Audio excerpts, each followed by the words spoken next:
in your house, house, house, in your house, house, house, house, in your house, house, house, in your house, house, house, house.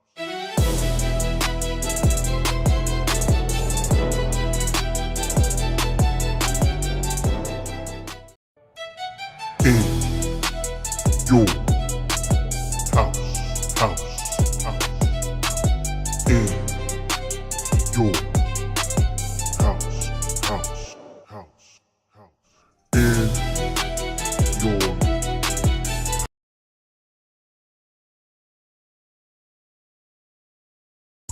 Bada boom, realest one in the room. How you doing? I'm a certified G, bona fide stud. You can't teach that. And you are tuned in to IYH.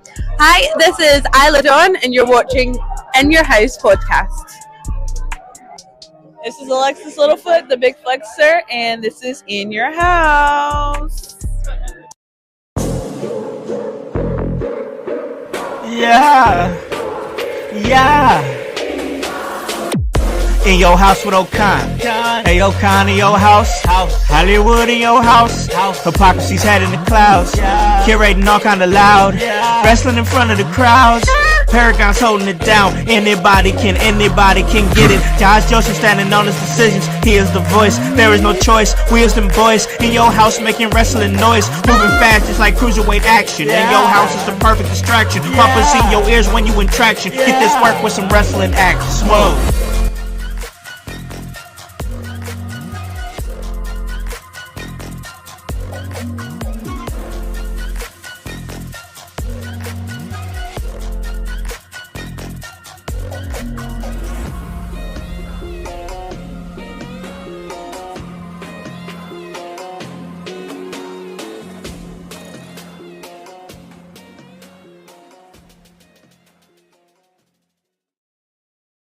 And it's the Con Man, and I'm in your house. And you guys already know the vibes. Anytime we slide on through, we're here to give you that work. When it comes to this professional wrestling business, and guys, it's Sunday, and man, I'm feeling good on a Sunday because there's a lot to talk about when it comes to professional wrestling, and I got a full house here, and man, I got to tell you, Danhausen is the man of the year, the man of the century. We're talking about a man who can walk into any restaurant in New York right now and his meal will be free. I mean, I guess you could say maybe Jalen Brunson and OG Anunoby and Karl Anthony Towns. I guess them too. But Danhausen is the king of New York right now because the New York Knicks are the NBA champions. And man, it hurts me to say that, but it's the truth. But still, I'm feeling good because I got a lot of wrestling to talk about and I got a lot of homies to talk about it with. And man, shout out to this homie right here because one or two of them, both of them, just came last minute and it was appreciated. He does his thing over there at Gonzo Sports Room, Gonzo Wrestling Room. He's the OG of professional wrestling. Tony Gonzalez, what is up, man? Oh, doing good, man. Went to a baseball game on Friday to see the Reds lose, unfortunately, but Damn. that was an early Father's Day gift from my grandson, so Hell yeah. had a good time. Hey, that's great, man. I appreciate you making time for us to have this episode because I got a big one planned. I really wanted to talk to you fellas about a lot of things because I've been listening to a lot of podcasts, watching a lot of wrestling, and honestly, been kind of diving deep into what's going on in the minds of the other podcasters in what we do, and it's been a fun dive to jump into, and we're going to get into that a little bit later. But another homie who came in last minute, and he can tell you all the things going on. I just got a chance to catch a soccer game with him just a few weeks ago, and then the World Cup is now, and that's going down, and that's, I mean, just taking over. Everywhere I'm going, it's World Cup this, World Cup that. It's a vibe, though. That's the young boy. That's Bryce. What is up, man? Hey man, what's up? Happy to Happy to be here on this Sunday. You know, the weather outside is little ugly today. You know, trying to keep me from being out there and free in the world. But I'm in your house instead, and I'm excited to talk about what we have today. And as the young boy, the most exciting part is when I get to spend time with my OG Tony. OG, we love some OG Tony around here, y'all. And listen, I got a great episode planned for you guys out there in the household who's joining us. Maybe you guys are reined in and whatnot, so you guys are just vibing, chilling with us, maybe on your phone, your computer, and whatnot later on. You can listen to us on the podcast version, but all that is possible because of this homie right here. On Wednesdays, we talk WCW. But every day, he's the voice, Josh Joseph. What is up, brother man? How goes it, house? How goes it, household? Yes, you see it here. It's a young boy with some middle-aged boys and an old boy. Chris Hansen, pipe down. Just fucking stay where you stay. Okay? This is all consensual. There's nothing going on here but wrestling talk. And what I'm really excited about, Bryce has got his bandana on. That means me and him are tag teaming it up. Inside note there for you fans. And Bryce, you still get to keep being a Danhausen fan. So this is a miracle. I never thought, as a Bulls fan from the 90s, I never thought I would see this day. I am glad, though. Patrick Ewing, I wish you were a center so you could get this title because you deserve it. You were one of the most dominant big men back in the day. Oh, yeah. You're the reason I know about Georgetown. Pure and simple. Patrick Ewing is not Roy Hibbert. Well, yeah, he's pretty good too. We can stop talking about the Knicks. I don't care that they won the championship last night. That was last night, all right? It's like that fucking day. The NBA season's over. It's the off season. I don't want to fucking talk about the Knicks because in an alternate universe, I know. Right now, I know. We are celebrating a repeat in Indiana. I don't care how fucking radical that sounds. That is what it should be right now. And instead, I got to listen to Voice put over the fucking Knicks. Pat Ewing. He missed that damn layup, bro. I don't want to fucking hear about Pat Ewing. Well, I wish I lived in that universe so bad. I mean, from the universe we are from, though, Howse, Patrick Ewing was a guy that you had to worry about when you were facing him. That dude was a badass, bro. I mean, seriously, I remember watching him in his day. But listen, today is a new day. Yes, it is. And I got a great episode planned for you guys out there in the household and planned for my brothers over here in the panel. So listen, we just had SmackDown, and I really thought SmackDown was way better than it has been for like the last month. I mean, honestly, I really enjoyed it. I enjoyed the matches. I enjoyed the storytelling that was done. There was a lot of storytelling movement, even in the mid card as well. I like what's happening with Cody Rhodes and Sami Zayn and Gunther. I'm compelled with that. That's pretty good. And seeing what it could lead to. There's a lot that I'm enjoying right now that they've kind of like led up to. I mean, Jade Cargill is somebody. I mean, did y'all see Jade Cargill got her wig pulled off? That was wild. And you know what? But I love the fact that even on social media, she played to it. She was talking about she was fighting for her life, trying to get her wig back head. I'm loving this. Like, what it seems like is Jade is just letting it flow now. I'm enjoying what she's doing. She's having great matches. She's not taking herself too seriously. I'm loving it. There was a lot that I enjoyed in this episode. The Danhausen segment with The Miz was absolutely hysterical. I mean, you got Los Garzas coming in trying to get him some money to try to get the Spurs back into it. He said no, but he took the human monies anyway. Then you got, and I love it. You had Matt Cardona come in, but Danhausen says, "Oh, Zach," and Matt Cardona says, "Oh, it's Matt actually." But I just thought it was great, and then to put the cherry on top of all that, The Miz, he was incredible in that segment. Incredible. Saying all his old catchphrases, then just the shell of his former self. I love The Miz. For this guy to be at the point, have all the accolades that he has in his career, and to be able to do what he's doing right now, that segment would just legitimately made me laugh.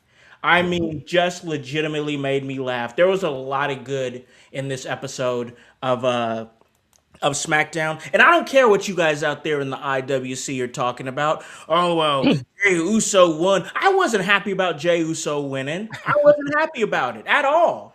And we'll talk about it.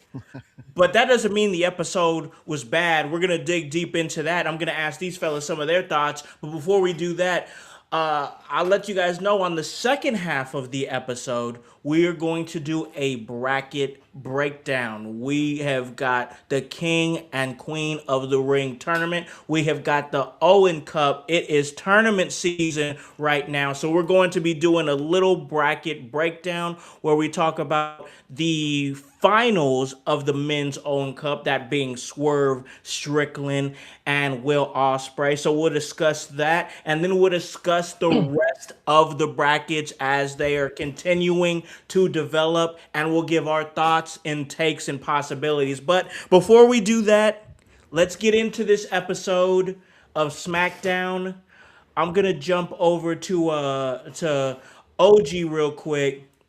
I want to get some of your thoughts on this episode of SmackDown, because only reason I bring you up is because you, like me, have been kind of low on SmackDown for the last few weeks. Think it's just been kind of like, just kind of a snooze a little bit. I thought this was an easy watch. What were your thoughts on it? I agree. I thought it was a good episode. I loved the Miz stuff and the comedy stuff. Thought it was great. I thought the matches were pretty good.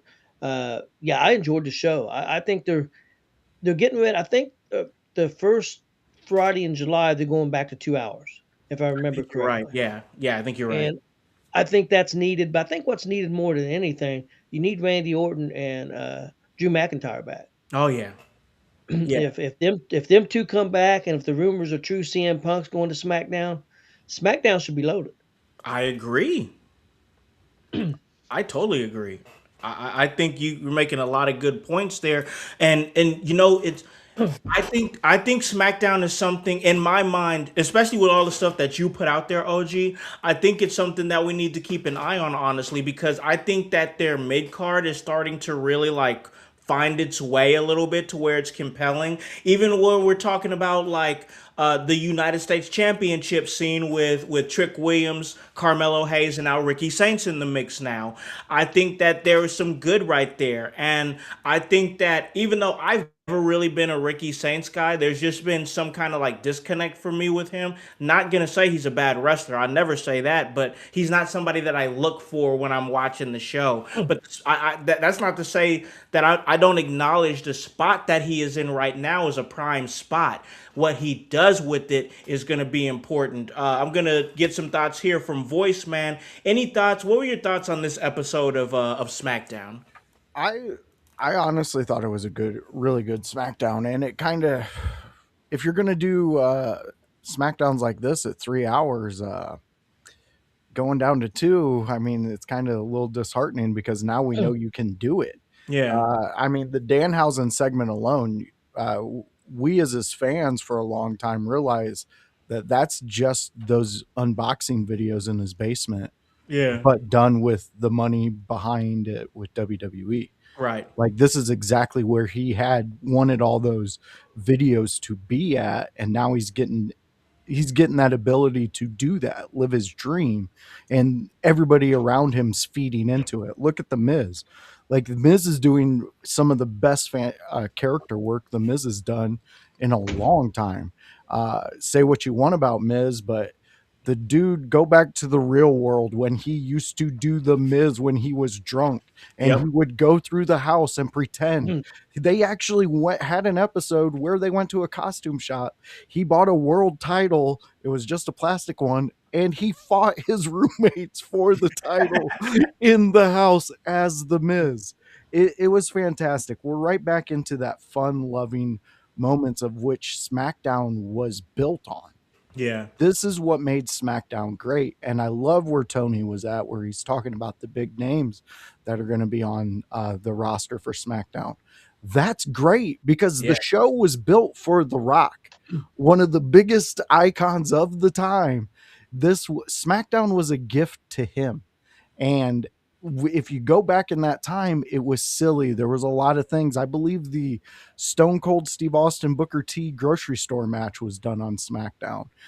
Things like that you don't really get. The Brock Lesnar, Kurt Angle segments where we've seen the comedy side of Brock Lesnar. That's a SmackDown production. What I'm saying is like, okay, cool. I understand where some fans are. They want it to go to 2 hours. We're getting that. But it's 3 hours that I think is where these shows need to be. Ricky Saints, his disconnect. I think he's where Jade was when she started. He's trying to find that niche. And we know he can do it if we're fans of his. And I think everybody on here knows what he can do as a wrestler, what he did on the indie scenes. But there's that weird disconnect. It's like he's trying too hard. Yes, yep. And 100%. Mello and Trick, they did not intentionally mean to do it, but they made it a glaring thing just because their connection is almost organic. It's almost like one of the most organic things you can have. Yeah. Because they feed off of each other. They've built this, and now Ricky's in there and he's trying to interrupt, dude. It straight up sounded like Uncle Phil and Will were having a conversation in the kitchen, and Carlton was like, "Hey guys, I'm in the kitchen too," and it was like, "Okay, bro, you are, but come on, get into this." And they kept trying. They fed him. It's that 5 minutes that I've talked ad nauseum about, and I think he'll get there. I really do. I think once the excitement and everything settles down with him, he'll fold right into it. But overall, I thought the SmackDown was really good. I liked a lot of the interactions. I talk about it on AEW on Thursdays with you guys. Storytelling, you're gonna get me when you got storytelling. And if you're telling me Sami Zayn's accidentally smacking the champion in the middle of the ring and then being like, "Oh, I know I just fucked up," you're telling good stories, and I like it. But I mean, that LA Knight disconnect, you had a chance to pull the trigger, but you never do. Why? There has to be a reason backstage why they don't do it. I'm we're gonna get into that for sure, but I have a thought here. Before I give it, we're gonna hit the chat real quick. So let's hit it. We got Nightwing. He's popping out. Nightwing says, "Yo, hope you are well. What is up, man? We appreciate you joining real quick and tapping in with us." Then we got Anthony Manzano. He says, yo, what is up, man? And then we got our boy Ribshot. He says, if 2-hour shows are mostly boring week to week, 3-hour shows are excessively boring. And you know what? I agree with that. But I have a thought. Because I really enjoyed this episode of SmackDown. And then we're going to get Bryce's thoughts here in a second. My thought is this. We have things that are, in my opinion, they've slow cooked all this stuff to where it was like, because that's one thing that I've noticed Triple H will do. Sometimes he loves that long form storytelling, like to where it's like you're telling stories very slowly. And I think that a lot of like older fans like that, but I think the younger fans don't.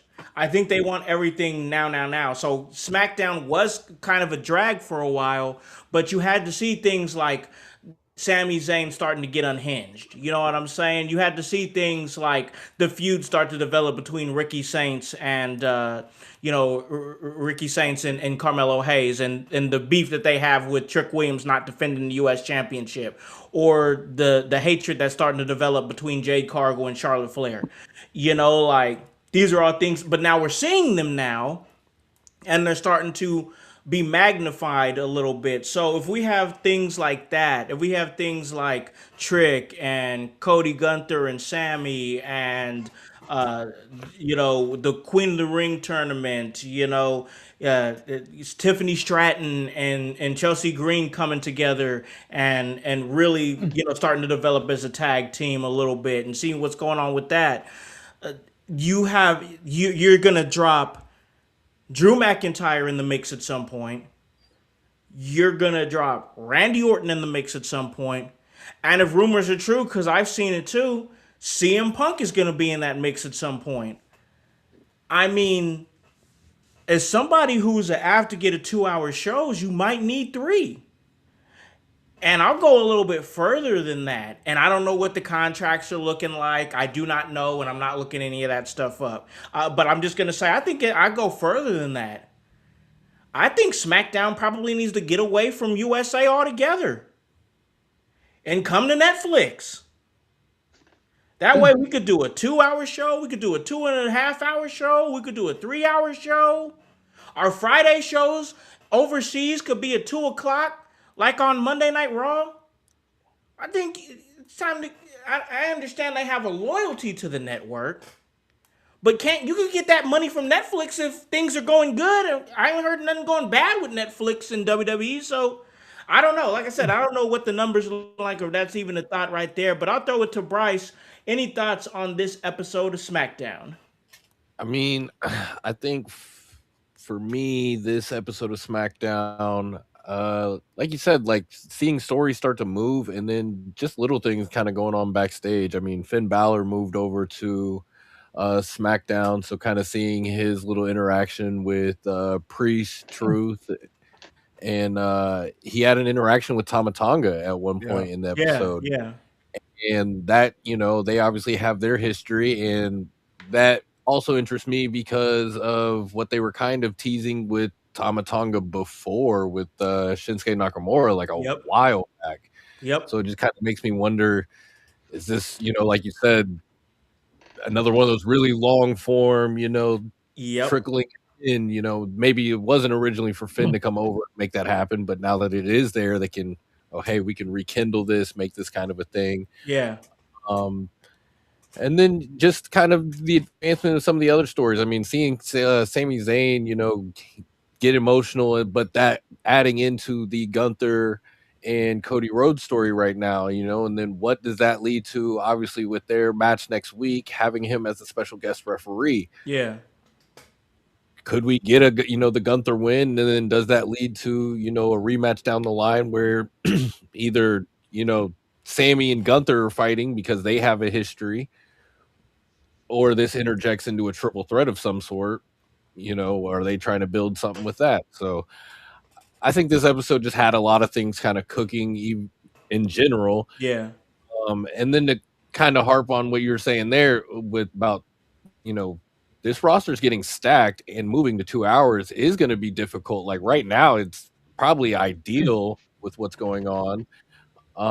But like when you've got a lot of stories start cooking, you've got a lot of characters being added to the mix that you want to be able to present. Julia's character change as well is kind of drawing more interest to her as well. So it's like you want to make sure these people are getting their TV time. So it is tough when you kind of condense down to 2 hours. But you just kind of hope they make those 2 hours good every week, because like, Ribshot was kind of saying 3 hour shows, week to week can be excessively boring. It can be very easy to tune out week to week. True. And then have to pick the stories back up at the pay-per-view and things like that, which thank goodness this is a company that will, encapsulate an entire feud into a beautiful video package that, make sure you know every little note that, needed to be hit along the way. So you kind of just got to take what you can get every week. I think. Well, real quick, Bryce, for you as somebody who I think you would prefer the 2 hours, correct? I think on Friday it's tough. Like it's a show that, it starts at 8 o'clock. So 2 hours is already getting you to 10 o'clock for anyone older watching the show. It's the weekend. I'm not saying everyone's going to go out as a wrestling fan, but just starting your weekend can be a little tough. And if you're trying to tune into a 3 hour show, that's, kicking into 11. It'd be nice if this was a program as like a normal sports fan, like you go into a bar or something, you can catch the game, on the weekend. You can catch the game when you go to B-dubs or something like that. It'd be awesome, if this was an alternative that I could catch on a screen, when I go out or something like that. Well, I know Dave and Buster's, they are hyper focused around WWE. I know you can go in there and catch the lives of like Raw, SmackDown. Back in the day when I was younger, I was able to catch a lot of pay-per-views at a Dave and Buster's. But I agree with you, Bryce. I wish it was more like a bar. Like I remember B-dubs back in the day, you could go there. And if there was a pay-per-view on for WWE, you could pick a table, get that TV, and watch the Yeah, pay-per-view. Especially now with the TKO like umbrella, they're already Yeah. showing UFC, I'm sure, everywhere. Yeah, under the sun. why are you not capitalizing on those things? Because now you're combining forces with entertainment and restaurants, Right. and people are going to be more driven. Like I agree with Bryce. I think they should start this show because of the date that it's on. I think you should start it at 7. You work it till 10. That way, if you're an earlier person who wants to get out to the nightlife at 10, you can catch that show, or the end of it if you're hitting the bar. Or it's over with and you're heading out for the night and you don't have to worry about it if you're a fan. Yep. But I think that if you're going to have a Friday show, Bryce, I'm with you. You have to cater to that type of crowd. It's like it's a small gripe, if you want to be 3 hours long. I feel like it's just a small, like, all right, yeah, you add the third hour. To me, the third hour has to get added to the front end rather than the back end. It's always been so weird to me that with wrestling being like there is this focus on being family friendly. Why if it's going to be a 3 hour show, 7 to 10 seems like the sweet spot. But for some reason, they've always been locked into that 8 to 11. True, 100%. And speaking of family, Anthony, you have no reason to apologize for us At all, brother. To us. We just hope your family is doing okay, and your grandmother gets help. I mean, I don't know how else to put it. Yeah, we'll keep you in our thoughts, bro. So you definitely don't have to apologize for anything like that. But like Grunmeister feels what I'm saying. He says Netflix needs to bring ASAP or needs to bring SmackDown on ASAP. And I'm telling you, I think there's something there. I think that once again, I don't know if it is loyalty to the USA Network because man, WWE has been messing around with the new USA Network for as long as I can remember. Forever. I mean, forever. I mean, it's been so long. OG, do you remember when WWE and USA got together? Yeah, it was early 80s. Was it really? Okay, all right. See, Because forever. they had the first syndication on Saturday mornings. Yep. So they had All American Wrestling on Saturday morning. That was the first syndicated show. So that's where they started with USA. But I can give you an answer. What I believe with USA is the reason WWE likes to be with them, they want to corner the market. They don't want to be in just one. They want to just be in one market. They want to corner every market that they can, every channel they can. And I think part of that's to stick it to AEW, because when AEW goes to get another TV deal, that limits where they can go. Wow, I didn't even think about that. Well, I think it's strategic. I really do. Well, I mean, I know there's a deal either it's up in the air with AEW and Fox, but we had a discussion in our group chat about this. There's certain streaming services owned by Fox that they own that you can catch all Dynamite, all the AEW stuff on. Tubi, I believe, is the one that we were talking about. Yeah. That's owned by Fox. I'm feeling what you're saying, but I think there's going to be a shift, and I really think AEW is going to Fox. And Anthony brought up that Netflix, the contract said that something about no other WWE programming would be able to be put on there. Okay. I didn't know about that. And that may be true. I don't know. I'm not a lawyer. I'm just the best damn bird lawyer here. But I will say, if AEW does go to Fox and they switch that's going to put them in a bigger range. It does take them out of the Turner Broadcasting Network, but it puts them in Fox. And a lot of people still watch shit on Fox, especially sporting events. I guess, like, I don't know the details of their TV contract with USA, but also with it being as, long standing as it is that a loyalty that will ultimately probably be severed under the TKO regime as it, as I'm sitting here thinking about it, like, is that something that was tied into the McMahons essentially? Like, they're were Oh always yeah. with USA. Now that he's not there, is that something that, okay, TKO doesn't give a shit? So I'm pretty sure the deal has still got another 3 years at least left on the deal. That Okay, so there's still they're some on- Okay. there's some time on the deal. Yeah, But there's still time. why wouldn't it go to the ESPN app right after that deal? I don't know. I wish. I don't know.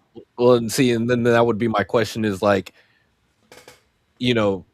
where do you rank these networks in general? Like I in my head would think TNT is bigger than USA, Fox probably bigger than both of them, but Yeah. like, if you can jump from USA to putting SmackDown on even ESPN2 or whatever like that, is that bigger? Is that better? Right. So I don't know. That's a good thought. SmackDown reaches more viewers than ESPN2 does. I've did some research. They do get more viewers than that, but TBS gets more viewers than USA now. Oh, okay. Right. But And then so then sorry, but like, AEW makes this shift, SmackDown just swoops their network. Like I just don't know. I'm not saying it wouldn't happen that they could go to Fox, but I don't know if it would be the main Fox channel. I wonder if it's going to be Fox Sports 1 or something, which is Yeah. less That'd be than less being than, on than, Fox. than TBS. But it- Well, it's less than TBS. Yeah. Fox Sports 1 is. Fox has their own app too. They True. could do exactly what WWE and Netflix is doing. Yeah, and then And- where would that put if they went to would they be able to be on the Fox app and on HBO like as well? But see that I don't know because I why totally aren't forgot about Max. why aren't you just doing this on Max? Like, see, that's what's confusing about this whole thing with Yeah. Tubi being able to have all the dynamites. Well, That- no. So they no, I only think they just have the first 3 seasons. They just have the first 3 years. That's all they have. They have. So they have their 2019 catalog. Yeah, they have 2019 to 2022, I believe. Yeah. NXT's on Tubi, I think. Also, Yes. some of the old ones. There's like So- a few wrestling promotions on Tubi, I think. Yeah, I know So- that's where Evolve is at too, right? Well, does this I'm make? pretty sure Evolve's on. Let me I hit Tubi. it. think so too. Yeah. I think you're right on that. I think that's what was on there also. But here's my question then: is that why Netflix doesn't have the large catalog that all the other ones have had because they're selling off their older catalogs? If that makes any sense, like if there's just so seasons much of that ties NXT, into this. because why don't we have all the pay-per-views, all the other things? Where's the WCW pay-per-views going to fall? Yeah. Where are the ECW ones going to fall that they used to carry? Like, the streaming is getting very complicated now. It when is. it comes It's getting to trying to money find out. Yeah. I don't know. I'll I'm tell you getting this, off on a though. tangent on it. No, it's fine. But I'll tell you this, voice. CZW is on Tubi. Whoa. What? Wait, hold on. We need to find this out because this is very. Yeah, this is. Hey, we kind of need I'm that. I'm on the Tubi page right now. CZW is on Tubi. CZW is on Tubi. Okay. Oh Okay. wow. Okay, cool.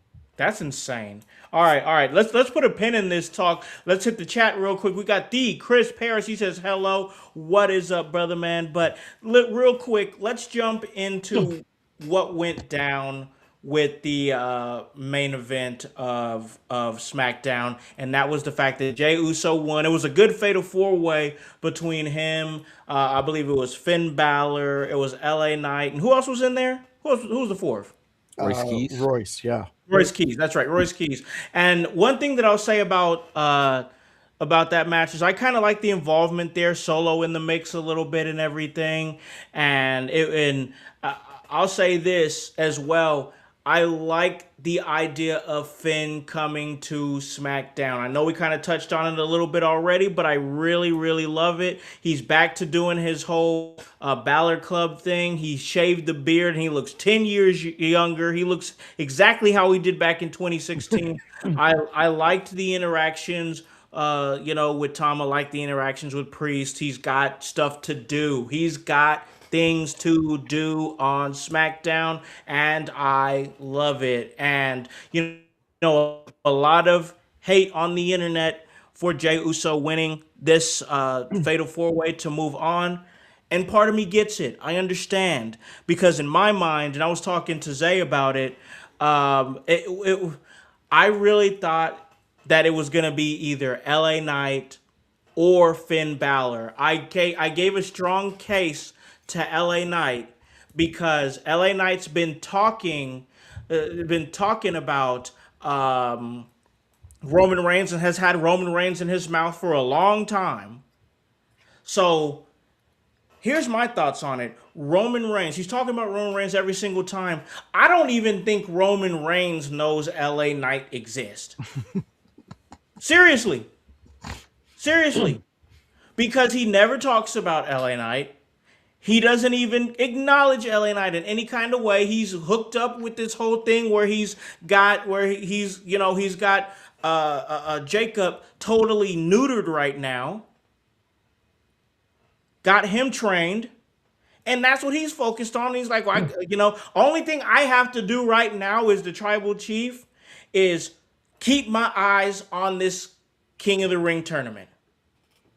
Which, once again, we're going to get that bracket breakdown later for you guys. That's the only thing he has to do right now. LA Knight is nothing to him. But LA Knight is all like, I'm going to get you. I'm going to get you and your family. Screw your family. I can pipe up to Adam Pearce. I can pipe up to Jimmy and Jey Uso. But I'm never in the same room as you, Roman Reigns. You can't even get in the room. How you talking shit when you can't even get inside the club, bro?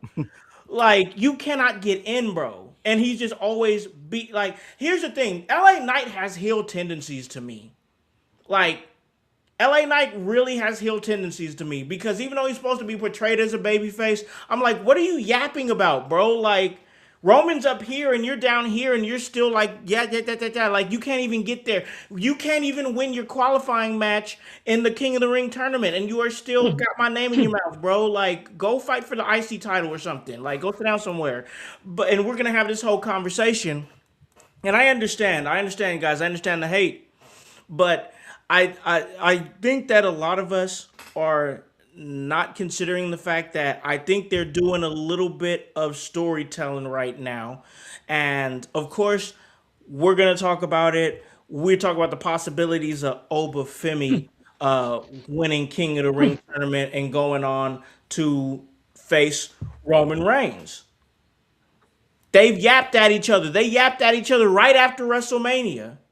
And that's when the rumor started that we can get these two going up against each other at SummerSlam. Dominic Mysterio's in the mix. Where's he going to go? Can we believe that he can go up against Roman Reigns? We'll talk about it later. And this King of the Ring tournament is moving. We got Jey Uso in the mix now. Jey Uso's in there. You have got Roman directing him saying, hey, you've won this World Heavyweight Championship, but you never experienced the other one. Is this just another case of Roman Reigns trying to duck Jey Uso? Could it be? It's a discussion to be had. Is he trying to push him over to Cody? Hey, I'm just saying. But here's the thing: you still got a real wild card in this mix, and that's of course young Javon Evans.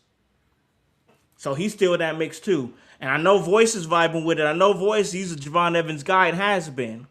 But once again, we'll talk about it. But let's stay with LA Knight real quick.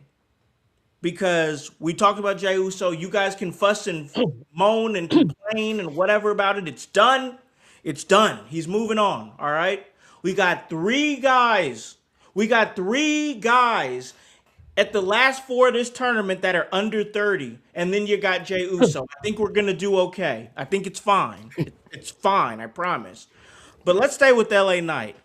because if you guys follow my social media, I teased that one of the things we're going to talk about is the reevaluation of LA Knight.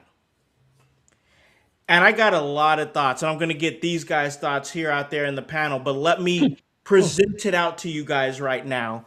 OG, I know you're a listener of Busted Open like me, and I was listening to Bully and Dave LaGreca, and they were really got down and dirty and granular on the LA Knight character and made a lot of good points. So let me lay it out on the table for you guys right now as far as what they said, what I agreed with, and then I'll get your guys' thoughts. So a lot of things were said as far as LA Knight and that I agree with is that even though LA Knight can really hold his own in the ring, hold his own on the mic, I feel like that people are just waiting for him to get to those taglines, get to those catchphrases, get to those yeahs, get to that LA Knight, yeah, wait for him to say what everybody's saying, all that stuff. But are you really listening to what he's saying though?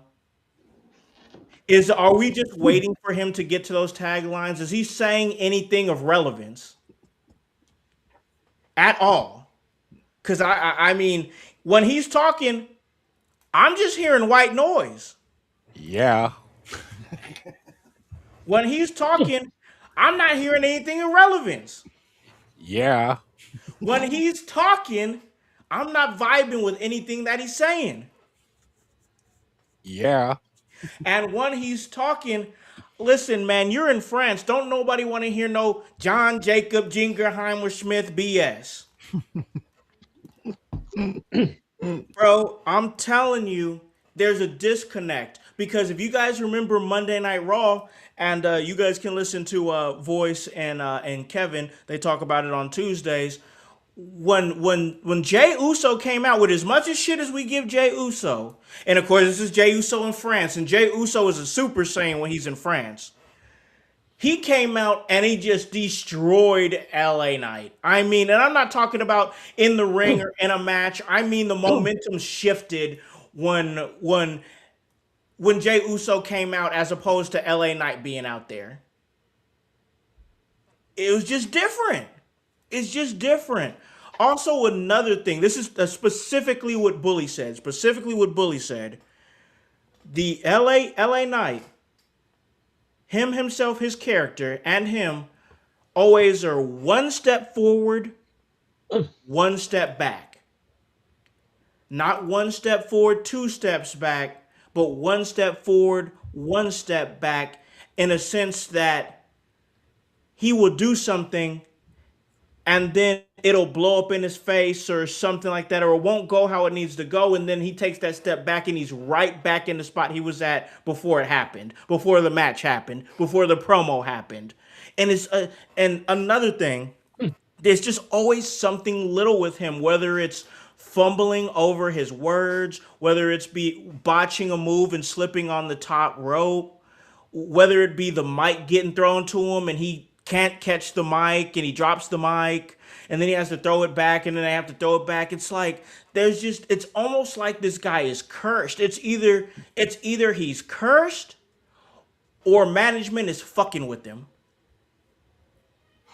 Like, it's either he's cursed or management is fucking with him, because this dude, he just can't get ahead at all. His promos go nowhere until he says his catchphrase. He's calling out a guy that, like, why you're calling out Roman Reigns? Roman don't care about you, bro. Like, at all. And it's just, my thoughts are this. What do we need to do with LA Knight to connect the dot with this guy? Because I think we're starting, and this is a thing me and Voice has said. Voice has been saying this for over a year. That's why I'm going to start with him when we get there. But he's been saying this for over a year. But my rebuttal to that has always been, I agree with you. Yes, there is a disconnect. I'm not big on LA Knight, but he's over in live crowds. He's over in live crowds. He's over in live crowds. Voice, OG, Bryce, I'm telling you guys, if they don't do something quick, we're going to get to a point where the crowd's just going to stop caring. I mean, that's a good possibility. It's a real good possibility, but he's a moments guy. He can guarantee you a moment because there's always something that it's almost like, yes, you're waiting for his catchphrase, but in the story you're waiting for them to fuck him over. Yeah. Much like, I don't know, Drew McIntyre. How many times is Drew going to get put to that top and then be beheaded and then he's off TV and then they're going to bring him back because now people are caring. Now people are talking about Drew McIntyre. And that's all well and good, but how much momentum does that build? What next chapter do you get to turn? Like, for me, the biggest thing miss that they did was the ambulance with LA Knight. You did not capitalize on that. You just, after that shot, should have been LA Knight on a tear and trying to get a world title shot. And it wasn't. It was hit the emergency brake. We're going to sprinkle in a little bit here, but then we're not even going to talk about it anymore. And now we're back to LA Knight coming. They show him up on TV. He gets a pop. He's doing the exact same thing every single week, and it's the exact same reaction every single week. There's no progression to him. It's so blaring and so blatant that in the moment when you have three other guys battling for the next step in the King of the Ring tournament, and you're one of the people, and the company still doesn't pull the trigger. They actually pull the trigger on the guy that they've been fumbling his main event rise for over a year, and now you don't even hear them call him really main event Jey Uso anymore. That moniker's gone. But they're still trying. They're still pushing them. It's like there's guys that they try to shoehorn into these things. That's why when you get a guy like Javon Evans, you get those guys, it's a breath of fresh air.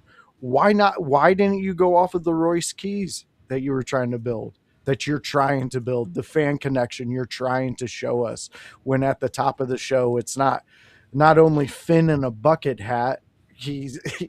I have a whole different thing on that. But you show us Royce connecting with the fans, signing autographs and taking that time out and doing that.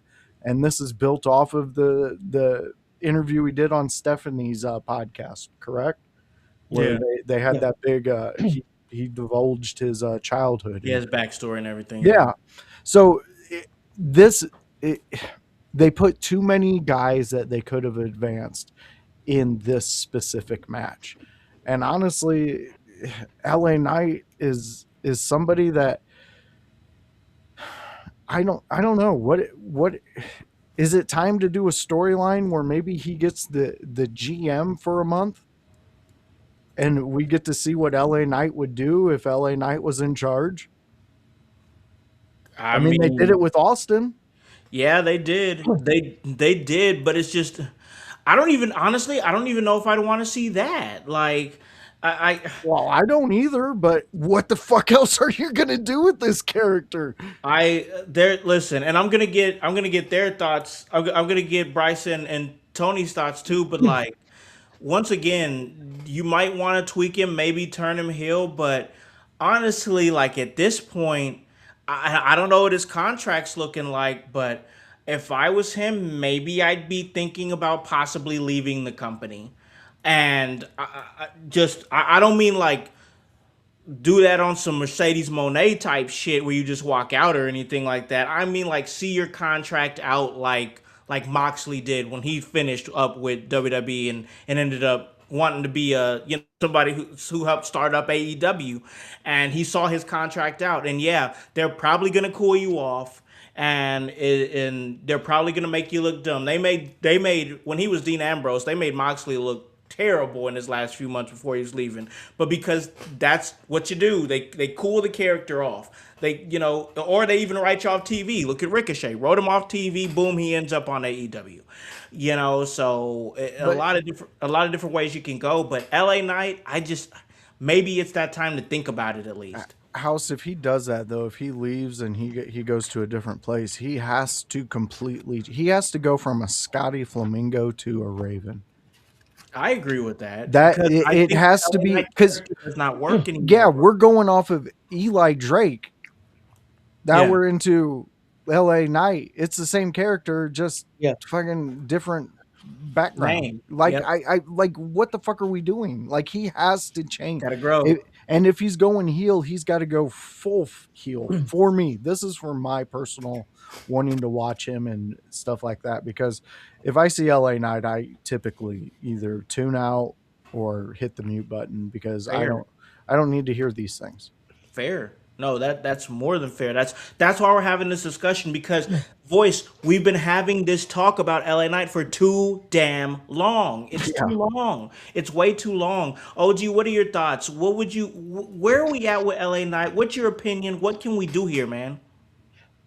First of all, you brought up Busted Open. They felt this way now for about 2 years on Okay, LA. okay, They've been on him for a long time, especially Bully. But okay. Bully, so I mean that's not. I mean I've heard it a lot. Uh, they really ain't give him any stories with a lot of meat on the bone, to be honest with you, consistently.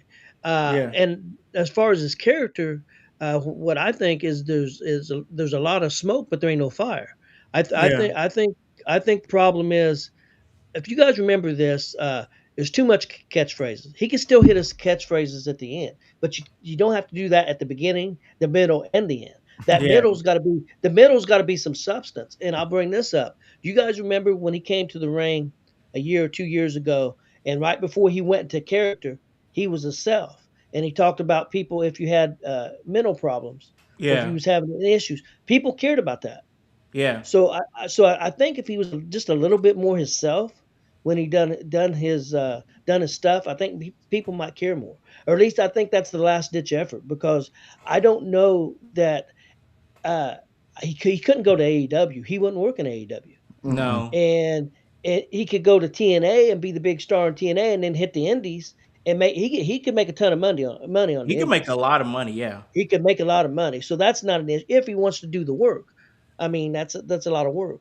Yeah, Uh, but I think if he just a little bit more himself when he speaks, maybe people will care a little bit more. But they got to give him a storyline. yeah, Uh, and it still could be Roman and them, especially if Roman loses that title. yeah, If if yeah, if Oba takes him down at SummerSlam, if that happens, which we're going to talk about a little bit later, then you could still possibly have that storyline with him, and there's no titles on the line. I yep, mean, I don't think he's got any titles in his futures, guys. He's just got to find a great storyline to move. Because I mean, what title is he going to take? The only one I can think of if he went after Dom. Uh, no, Dom don't even have the Intercontinental title, so I don't think he's taking it off Penta. nope. There's no belts for him to have No, no, there's right nothing. now. Here's the thing, like with LA Knight, I truly feel like with the all these new superstars coming in, and even with the star power that we have currently, that's going to be returning, such as guys like CM Punk, Drew McIntyre, and Randy Orton in that mix, and then you have guys that are on the rise like Trick Williams, Obafemi, Javon Evans, and you still have Cody Rhodes. Roman Reigns, Jey Uso still in there. Finn Balor is going to find his way. I truly believe Finn Balor will find his way on SmackDown. You'll have that. I think the time might be passing LA Knight by. His window to be a world champion is closing, and it's closing quick. Bryce, give me some of your thoughts. LA Knight, what would you do? What can we do? Is there anything we can do? How do we reevaluate this guy, LA Knight? Save us, Bryce. Pull the trigger. I mean, like, I think the problem in, like Tony was kind of saying, they don't give him a lot story wise sometimes. Like, it's just go out there and do this. He's going to go out there and yap. He's a great yapper. And I think the being, like, we kind of talked about it earlier before we started the show, but like kind of being the knockoff Stone Cold, and like, yeah, Tony, he does have a lot of smoke and there's no fire behind it, but like kind of to some extent, at the end of the day, like, whose fault is that? Like, he doesn't really if this was a real fight, like maybe he would have a little decision in, you know, am I going out there and beating someone's ass or not, you know, backing up my words. But to some extent, like at the end of the day, like you're just not allowed to win. So we're not going to care about you. Like I know Howse was saying, oh, you know, cool them off before you ship them off. But shit, it feels like every time they start to heat them up and make me believe, just like some of my other favorite fucking people in this company. I love Finn Balor, but god damn it, they were calling that man Pin Balor for fucking ever. Yeah. It's just, you give me hope in these guys, and I'm like, oh shit, it's about to happen. Maybe we can get a little ride here. You know, it doesn't have to be long. I'm not saying LA Knight needs to hold a fucking title for 6 months or something like that, carry a program WrestleMania to WrestleMania, but can you just sneak him a belt for a month? I mean, this guy, like you said, his window is gone almost based off of what the roster looks like right now. You've got an influx of young talent that's really good, clearly needs to get big push. You've got plenty of top names that kind of eclipse you. The grass is not greener going to AEW. No. Your only hope right now is that somebody is just like, let's do it. Money in the bank. That's in, bro. Oh my god! Because how many we've done this for? What did this be? The third or fourth year that we're like, yeah, LA Knight, he's definitely gonna win Money in the Bank, and then he doesn't. Like, I'm telling you, that window is closing, and it's looking. If he doesn't win Money in the Bank, now it's on October now in New Orleans. If he doesn't win Money in the Bank in October, it's like, I don't believe this guy winning the Royal Rumble.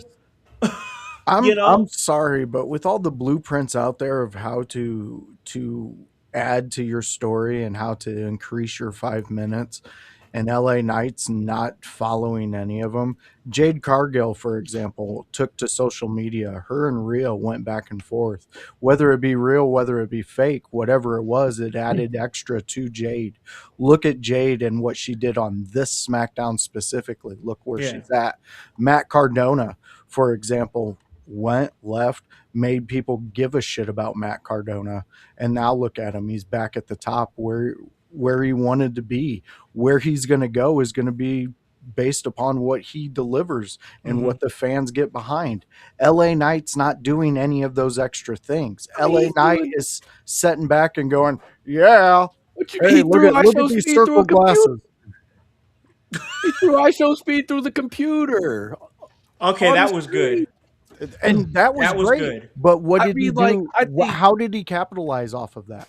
That part. Why isn't he on social media like reposting just that clip over and over and over again and like being like, this is what I'm going to do to you next time we get, like, just trying to drum something up? I get where you're at, Bryce. That was another invitation of him to be able to do more, but in his, where he's at his level, he even has to do more. I mean, I get what you're saying, but like also there's people that get on and their 5 minutes of yapping ain't worth 5 minutes of yapping. And maybe his 5 minutes of yapping is a jumbled up nonsense mess to people, but at least it's semi-coherent, I guess, for 5 minutes. It might hold you in. Some people get out there and you're like, God damn, like, did you practice the script? Are you reading the script right now? Like that was Mark Briscoe a few weeks ago. Very true. That was Mark. But this the thing, like the thing with LA Knight that that is really making me think is like OG said, like OG was saying, when he kind of broke a little bit character and talked about the men's mental health thing or whatever, that was different. Now I'm talking about right now when LA Knight talks, it's let me talk to you. Yeah.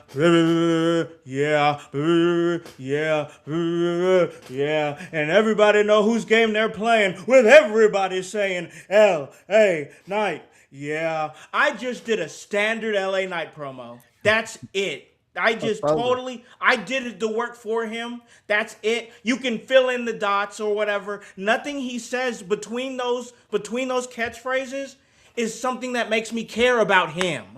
Now I'll pose this question just to be like, his advocate, I guess, in a sense, but it's like, is that formulaic, promo that he's coming out with week to week, essentially, is that on him completely? Like, or are they like, hey, we want you, we want to make sure this catchphrase is selling. We want to make sure we're trying to move your shit that's got you these phrases on it or something like that. Like, are they kind of, telling some of these people, like, make sure you get this in every time you go out there?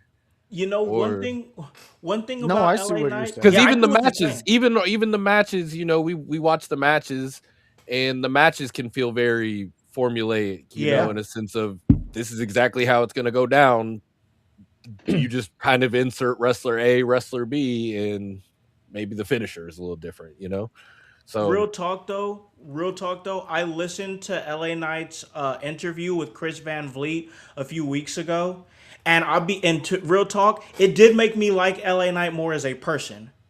Seriously, it did make me like LA Knight more as a person, but it did raise me some questions that would make some sense. Because watching him, he just did some things or whatever, and I can say this because from a young age, I was diagnosed with ADHD. I'm like, is LA Knight ADHD?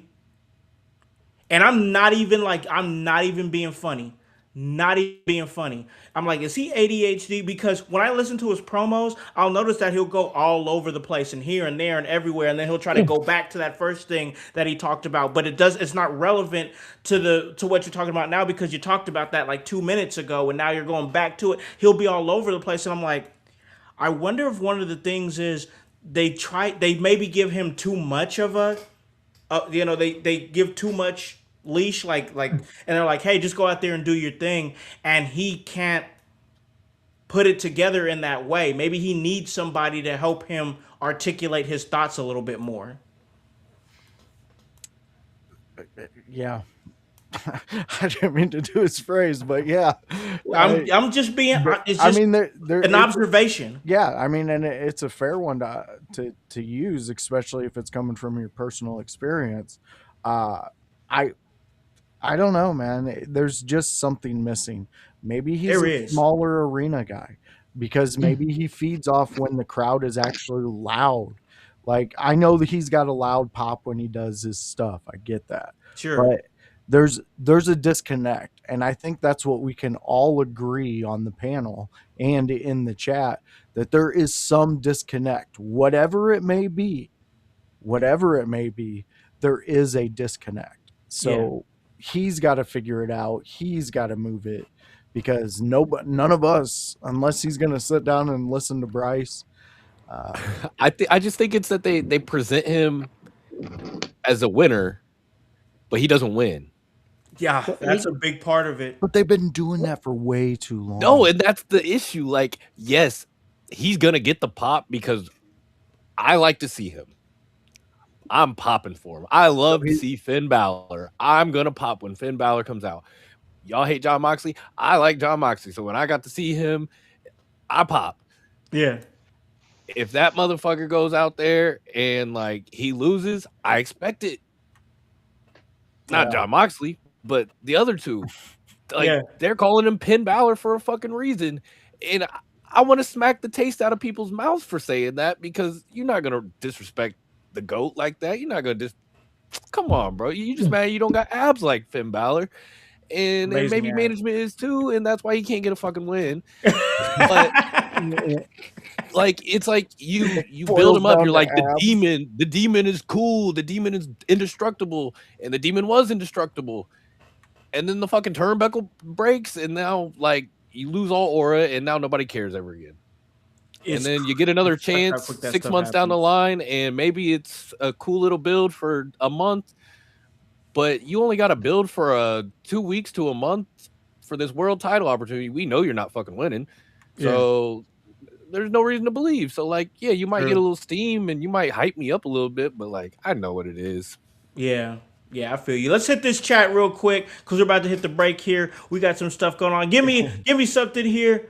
Voice that we got. Who do we got here? We got brother BKL Sportstainment Show. We haven't seen you in a while, so we appreciate you. Says you're before we keep talking about that wrestling, I'm just feeling unbelievable until I watch that game. Seriously, New York's are cooked. They're cursed. 1973, unbelievable. Oh my God, we got a Knicks fan in the building. Give me another comment. Give me another comment. Well, Enjoy jump your on, championship. hold Take your on. money back. Enjoy your championship. Hit me with another comment here. What's old Anthony talking about? Anthony says, I'm going even further. I feel Knight is autistic, not just a guy with ADHD. And I know this because I'm autistic, and that's why his promos have to be very simple. Hey, I'm telling you, bro, there's something to this. There's something to this. And this is not, we're not dissing LA Knight. I'm just saying there's something to this. I think we got something else. We got fighting. She says maybe they should give him more taped stuff. Maybe. And then we got brother BKL here. He says, thank you, Danhausen. I can't believe the curse is real. Oh my Lord. You gotta love it.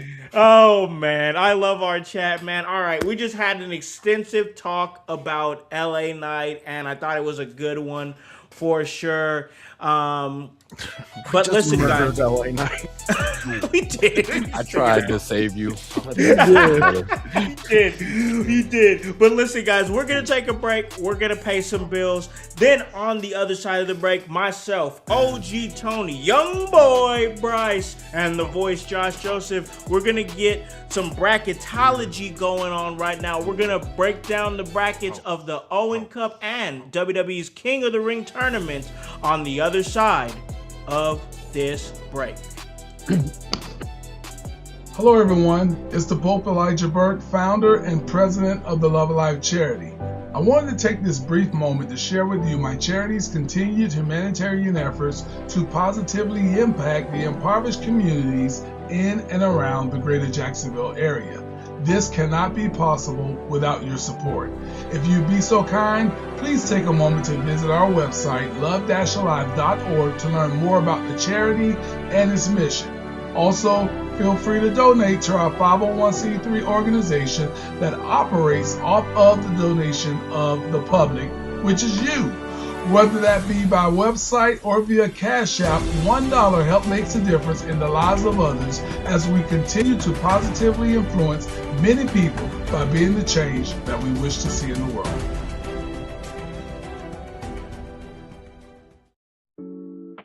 Welcome to the Brainbuster T-shirt website where your favorite podcast team in your house lives. Look at all these fantastic options you have. If you want that sweet hype, we got it. You wanna be divinely designed at yours. Have you lost your voice? We have all that voice merch for you. Are you just a part of the household? We got that too. Brainbuster Tees is where I YH live.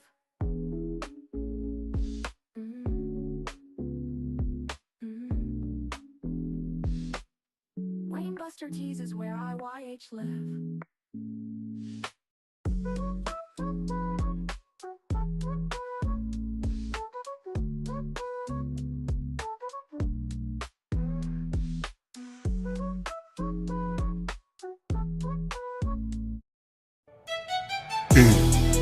Hey guys, it's the executive producer of the In Your House podcast, Alakan the Con Man House, here to tell you on this commercial break to like and subscribe to In Your House on YouTube. Follow us on Facebook at the In Your House Wrestling Podcast. Subscribe on Twitch at Team IYH. And remember to follow us on Apple Podcasts and Spotify. And leave a review and 5-star rating. We thank you for your continued support. It all helps for us to stay charted and continue to give you that work.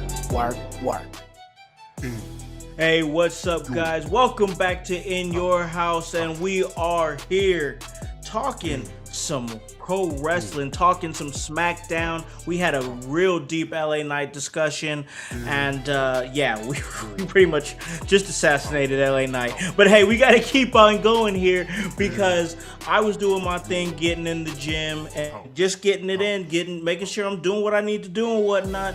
And a lot of that's because of Goalie Nutrition. You guys can get your wellness journey started too. All you got to do is go to goalie.com, put in promo code IYH, get that 10% off, so that way you guys can get some apple cider vinegar gummies, some matcha mind gummies, some ashwagandha gummies if you just want to chill out, and then make sure you let them know that we sent you here at In Your House, and check out everything we're doing on Facebook Live, on YouTube, on Twitch. Hey, we're on IG too. Hi, IG people. And then check us out later on Apple Podcasts and Spotify. So now, like I said, and I'm so glad Hey, we was able to get OG. What you have, voice? What you got? dude, I just opened up Facebook, hit, and Dirt Sheets Radio popped up. Breaking news: Oliver Tree. If anybody knows him, apparently just died in Brazil in a helicopter crash with Oh, another helicopter midair. oh wow. That's what they're reporting right now. I don't Like know a if any of you musician. guys know him. Yeah, I'm not Yeah. familiar with Oliver Tree, but that's Oh, crazy. this dude is a wild music maker. Like he does some really like artsy type shit. Just really weird persona type music. Yeah. But I've followed him like on YouTube and shit for quite a while. Sorry, I thought he might be more popular. I guess I No, was dude. wrong in this, but I We thought break the since Dirt news. Sheets was reporting on it, that it might be a more news breaking thing. Yeah, we Well, break the news here at IYH. yeah, well, rest in peace, man. That's crazy. That especially in that way.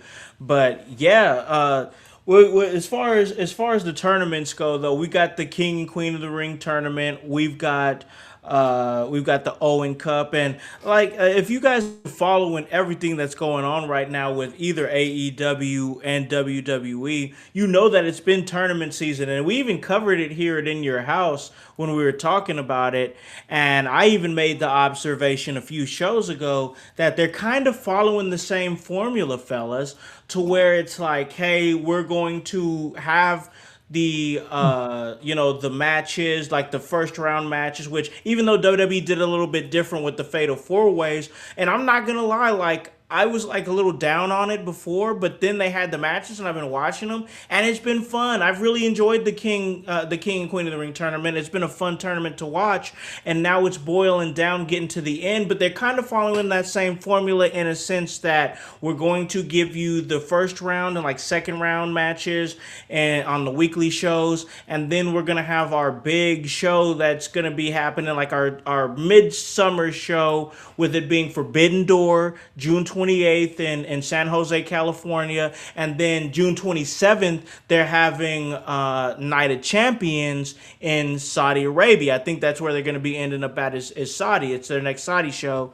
So they're going to have both their finals there. The Queen and King of the Ring tournament finals are going to be going down at Night of Champions, and the finals of the men and women's Owen Cup is going to be going down at Forbidden Door in San Jose, California. And whoever wins those finals will go on to the big show, the big summer show. Whether you're talking SummerSlam or All in London, you go to that big show and you get a championship opportunity. So a lot on the line. I personally love it because it makes everything matter. It makes the matches matter. We're not just having matches just to have matches. And I think that that's important. When matches matter, more people tune in and lock in, and it makes the wrestling just a little bit juicier. But I wanted to break down these brackets and see what we have left, and we can start with the WWE side, the King of the Ring. We are down to the last four men on that side, and we're gonna break that down real quick. We're gonna start there, and on one side of the bracket, we have the ruler Obafemi, who is still locked in to a possible third match with Brock Lesnar. We'll talk about that. And then also, you have his opponent, which is the Triple A Mega Champion, Dominic Mysterio. And man, on one side of the coin, you could make the case that Obafemi could completely destroy Dominic Mysterio. But then you have the element of the Judgment Day, and then possibly Brock Lesnar looming on that side. On the other side of things, you have young Javon Evans, who I mean, was a miraculous win in this one, especially considering who was in the match with him, whether it be Tala Tonga or Seth Rollins, who I really thought was going to come out of this with Seth Rollins, but instead it's Javon Evans, and he's going to be facing up against the former world champion Jey Uso. Both matches I didn't really see coming, but I gotta say that I want to discuss some favorites here as far as this tournament. And I've got some thoughts here. I'm getting my notes all together here, but we're going to start there. And I'm going to start with OG here. We take those four men that I just talked about, whether it be Jey Uso, Oba Femi, Javon Evans, and Dominic Mysterio. Let me ask you, out of those four men, OG, who's a favorite to win for you? In your mind, who's the favorite? Well, the way it broke down originally, I thought for sure we're going to get Oba and Brock, and I still think we're going to get that. But I'm going to say I think Oba's got to be the favorite. Way the brackets are right now, because really I don't know that you want Dom to win the tournament, because him going up against Roman or Cody, I don't think it's the right time. Uh, and is it a big match? I mean, you got 2 days of SummerSlam you have to sell, so I Yeah. don't know if that's a big enough. I don't know if that's a big enough match. Same thing with the with Javon. I don't know. I mean, I think it'd be a great match, and I would love to see him take on either one of those guys. I don't know if he's the right guy. Yeah. There's probably more story with Jey Uso. I think he might be the second favorite, even though Yeah. a lot of people are gonna hate it. Yeah. Uh, so I think there'll be more story there. But I'm going to go with Oba winning it. And guys, I think the reason why LA Knight didn't win is because they didn't want him to. I mean, he wasn't going any further in the story. Yeah. So have him win that match? Now, I think if Dom was going to win, I think Finn Balor would have won. That's what Because, exactly what I said. That's exactly what I said. so I don't see Dom winning now, because Dom and Jey Uso don't really make sense. I mean, you could do it. Don't get me wrong. It'd be interesting between Dominic and Javon, but again, is that either one of those guys a big enough name to be on the main event? One of them, I assume it'd be a main event of one of the days of SummerSlam. So and you can make history with Oba wrestling twice. That I'm gonna get to that, because that was a take that was it's really been circulating the internet, and it's been talked about here in IYH circles. It's been talked about on Busted Open, and I actually posed that question to Chris Van Vliet on his podcast, and he answered it, and he agreed. He thought it made a lot of sense for Oba to wrestle both nights, retire Brock Lesnar on night one, and then defeat Roman Reigns on night two for the World Heavyweight Championship, just to establish that he's the guy. But as far as this tournament goes, I think it is an interesting mix of like future stars and current acts, and a major established fan favorite in Jey Uso. For better or for worse, on the internet, you might hate it, but the live crowd is still going absolutely apeshit over this guy. So I understand it's exactly the thing that I said with LA Knight, but we're not in the spot with Jey Uso that we're at with LA Knight. Now, here's the difference between those two. You could say they're just a catchphrase and a reaction, but Jey Uso has a really good history of pushing storylines.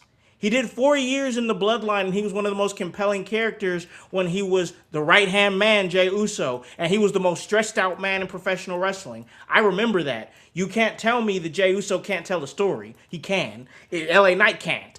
So that's the big difference.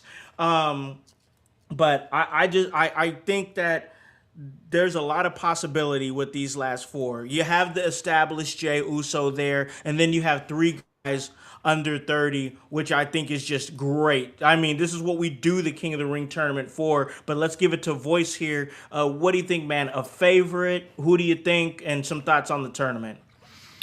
Well, the thoughts on the tournament, it's been a good tournament. I mean, we enjoy we enjoy tournament based competition here, and King of the Ring is one that has been something that we've loved since we were kids. Oh yeah. When it was meaningful, you remember that? You remember when King of the Ring meant something? Man, I remember when King of the Ring meant that you would adopt the king gimmick, and sometimes it would work and sometimes it wouldn't, but never any more moment more than Austin 316. Yeah, yeah. I mean, Booker, he had a great run with it. He did. He brought that king element back to it. What if we try to revamp it and we try to give it some more meaning, especially with a young man like Javon Evans?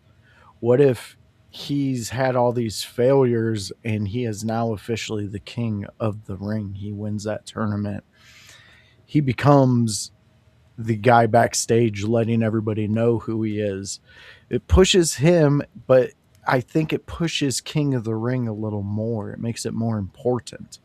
I think we need to get back to that, to where guys are desiring to be that guy, the king of the ring. And it doesn't have to be he's walking around with a crown or shit like that, because he's new, he's fresh, he's giving you a new perspective into the younger audience. Let's roll with how he would roll with it. How would a younger guy like that present King of the Ring in his mind, and let him run with it? So we're bringing more younger fans into it, more fans that are getting behind him, getting behind, all the guys who are under 30, and trying to really push them up. And because the door is closing on who we know as the leaders of today. They're getting to their moments where it's not going to be that many, and they're going to be special appearances for maybe one run here, one run there. We're already missing guys like, Kevin Owens. When are we getting him back? When do we see Randy Orton hit again? When are we seeing all these guys? Because their doors getting closer. So what I'm saying is like, wouldn't it be exciting to have a Javon Evans and have the younger generation take over the King of the Ring? Yeah, it would. So let me present this to you, because I wouldn't hate to see that, but what would you, because when I think about Javon Evans, and I love Javon Evans, I think he's a great talent. I also think about how WWE wants to present SummerSlam. Yeah. So I don't know if he would be the guy that they would put in that spot in the championship. But let me ask you this. I do want to ask this. If they did pull that trigger with Javon Evans and they did make him King of the Ring, who would you want to see him go up against in which night? So either night one or night two on of SummerSlam. And would you rather see him go up against, here's your options: Roman Reigns, Cody Rhodes, or Gunther? Well, we had a Gunther Javon match, We've had it before, and it was really good. pretty fucking good. Could we have a main event with Gunther and Javon and it become very good? Because now, if you put that monster in front of Javon, all I'm seeing is all the way up until that match, he is trying to prove time and time again he is that guy he says he is. He is that king of the ring. He is going to show you. So you're building him up with all these amazing wins where he's getting that. He gets to a point that he's got it. He's going to hit his finisher. Boom, he's done. He's got that win. Next guy steps up, who's a little maybe more bigger, more challenging. He brings you along for that ride. I think that this audience, as it stands right now in the WWE universe, can get behind a young man like Javon going up against a monster, a beast like Gunther, and them have a epic just main event match. And I think that it would be, because we view it from how we know our wrestling to be, what the formula is. We know how to follow it, and we like it because it's something that shows us, hey, they follow a story, we can follow it. Boom, it's satisfying at the end. Sometimes you can dabble in the let's see what happens. CM Punk, a pipe bomb. If he wouldn't have done that, do we really put CM Punk? Does he still keep that momentum? No, I don't think so. I think that pipe bomb moment that he let off, I think that sparked a whole new idea for the company to push CM Punk in the way that they can make money off of it. And I think sometimes you got to take that gamble.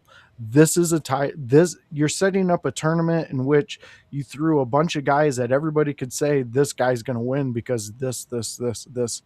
But we have these guys who are competing for to get that last match. Mm-hmm. The guys that are in it, I don't know. To me, the most compelling is Javon. Oba, I like the story if you're going to have Brock fuck him out of that. Okay, if I'm going to do that, if I'm going to have Brock interfere in some match of Oba that's going to cost him the King of the Ring, I would have it against Dom, because now you got Dom going against Javon in that. And to me, I think that's a great match. That's a great match to me. I think those two young talents are going to show us something great. And I'm ready for the young blood, like the young boys. Young boy, I'm ready for them. Yeah, I like what you're saying. Flexing. I like what Josh, you're saying. Josh, I agree with what you're saying, but I think it would mean more if you have Brock screw Oba out in the finals. Okay. I could see that too. And there's story between Oba and Javon. They've wrestled each other many times, and Javon's never been able to beat him. So that would even, I think, would push Javon even more. Even if it's Brock coming in and costing him the match, I think that pushes Javon even more because he finally got a win over Oba. Okay. So see, that's why I love you, Tony, because you got all that knowledge. Can I add to that? Can I add to that? I want to. Oh yeah. So let's say we get Obafemi and Javon Evans in the finals. Let's say that. Let's say we do that, and then maybe we're doing something. There's a ref, or some kind of ref bump or whatever. Ref bump. Ref goes down. Oba's about to finish the job on Javon Evans. Here comes out comes Brock. He's about to finish the job. Out comes Brock. Brock assaults Obafemi. Boom, F5. Boom, F5. Boom, F5. Spams a few F5s. Then he picks up Javon Evans. He's like, you know what? Bam, F5. Javon Evans drapes Javon Evans over Obafemi. Picks the referee up. Gets out of there. 1, 2, 3. Javon Evans, King of the Ring. He has an out because he got his ass beat too, so you can't hate Javon for it. Yeah. And he wins. What do you think, boys? I like it, but I need Brock to F5 Javon on top of Oba. Yes. Okay, I like that even better. I like that even better. And then that's the pin. That's even better. I love that. All right. I love what you're saying. So, so your thoughts? Right now in your mind, Javon Evans is a favorite. I like that. Yeah. Well, yeah. If you're going with how I want it, yeah, I want Javon. That's how I see it. That's how I would write it. Got you. All right. Bryce, what are you thinking, man? A favorite in this tournament? Any thoughts on it? Where are you at, man? Shit. Well, I don't have a long explanation like voice. I will say this shit ain't about nothing that I would want. This isn't, I'm not writing it. So my fucking opinions don't matter. Who's the favorite? Who's gonna win? It's the fucking Yeet Man. All right, we're gonna be just me, Oos. That's what we're gonna be doing. Because look, Oba can win. It doesn't fucking matter. I don't give a shit who wins. Oba's getting screwed. Get him the fuck out of here. Dom, you're probably getting beat the fuck up because everybody hates on you. Get the fuck out of here. Who else we got left? Got Javon. Javon. You getting yeeted, brother. Like, I'm sorry. Javon can go beat Oba for the title in like a year or two at WrestleMania. That can be the first time he fucking beats him. Whatever. They got 20 fucking years to get that shit out the way. All right. This is why LA Knight don't got a fucking title now, because we're like, we got this 20-year. cool. We got that stallion for the next fucking 30 years. All right, brother. Like, give this guy his belt. So, all right, Javon, you're out the way. Sorry, like I love him, but he's out the way. Oba and Jay in the finals. Oba's gonna get beat up by Brock, and we're gonna be eating all night long. And then Roman's gonna be like, "Now you go beat up Cody Rhodes." And that's when Jay goes, "I'm not beating up my friend," and he's going to super kick Roman. And we're back to that okay. point. Okay. And that's where we're back at. We're right back where we Oh fucking my started. God. Because that's all this company low-key knows how to do. Yeah. Oh my God. Shit. So, You know, Bryce, spoilers. you're I'm Rick. pissed off because he's not wrong. He's Rick from Rick and Morty. That's who Bryce is. Without all the science, he's fucking Rick. We're yeeting, A brothers. cynic. It's gonna work. Rikishi made the call. All right. You just And killed this whole thing. And big fucking Jim. What are we ever gonna do with my man's? All right, like he just a dad. That's his only trophy in all this bloodline mess. He just became a father. Yeesh, man. I don't even know. But here's the thing, bro. Like, yeah, I was literally going to ask you that. Do you think there's a possibility where Roman is trying to direct him to Cody, but he's like, nah, I think I'd rather have that because you got Crash it. out. Yeah, he's gonna crash out. Yeah, and like it's just one of those things, and like it's safe. That's why I think it's realistic because it's safe, and WWE plays it safe, and for better or for worse, they still make money hand over fist. So I guess playing it safe works for them, but I just wish they would play dangerous, and that's why, man, I gotta say, come on and let's do it. Obafemi, win this thing. Make him a guy. Make him a guy. Retire Brock's ass on night 1. Let Roman Reigns know I'm the guy on night 2. And let's quit playing around. Because as much as I love guys like Javon Evans, as much as I like guys like Dominic Mysterio, love them. Love these guys. These are the young guys. Jey Uso, I'm cool with him too. I don't want him to win this tournament at all. And I was even a little bit deflated when he won his match. I'm not gonna lie, because I was like, damn, that means there's a better chance he's about to win this fucking thing. But let's stop playing like Obafemi was not just in France, and he had to get that entire crowd to calm down. This dude's over in every single possible way. Let's stop playing with it. This is lightning in a bottle. That's what this is. Obafemi is lightning in a bottle. The chance. He's good on the mic. He looks good in street clothes. He looks good in his gear. He's great with PR.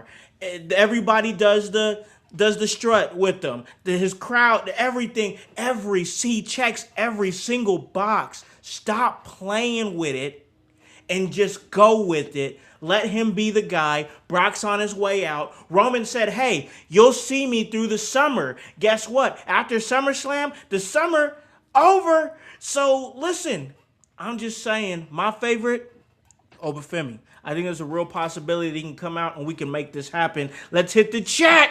We're about to hit the chat. And we're about to get to the women's tournament next. But before we do, we got Danny Garcia says, Dom to beat Oba with the help of Brock in Dom's group. It's a possibility, bro.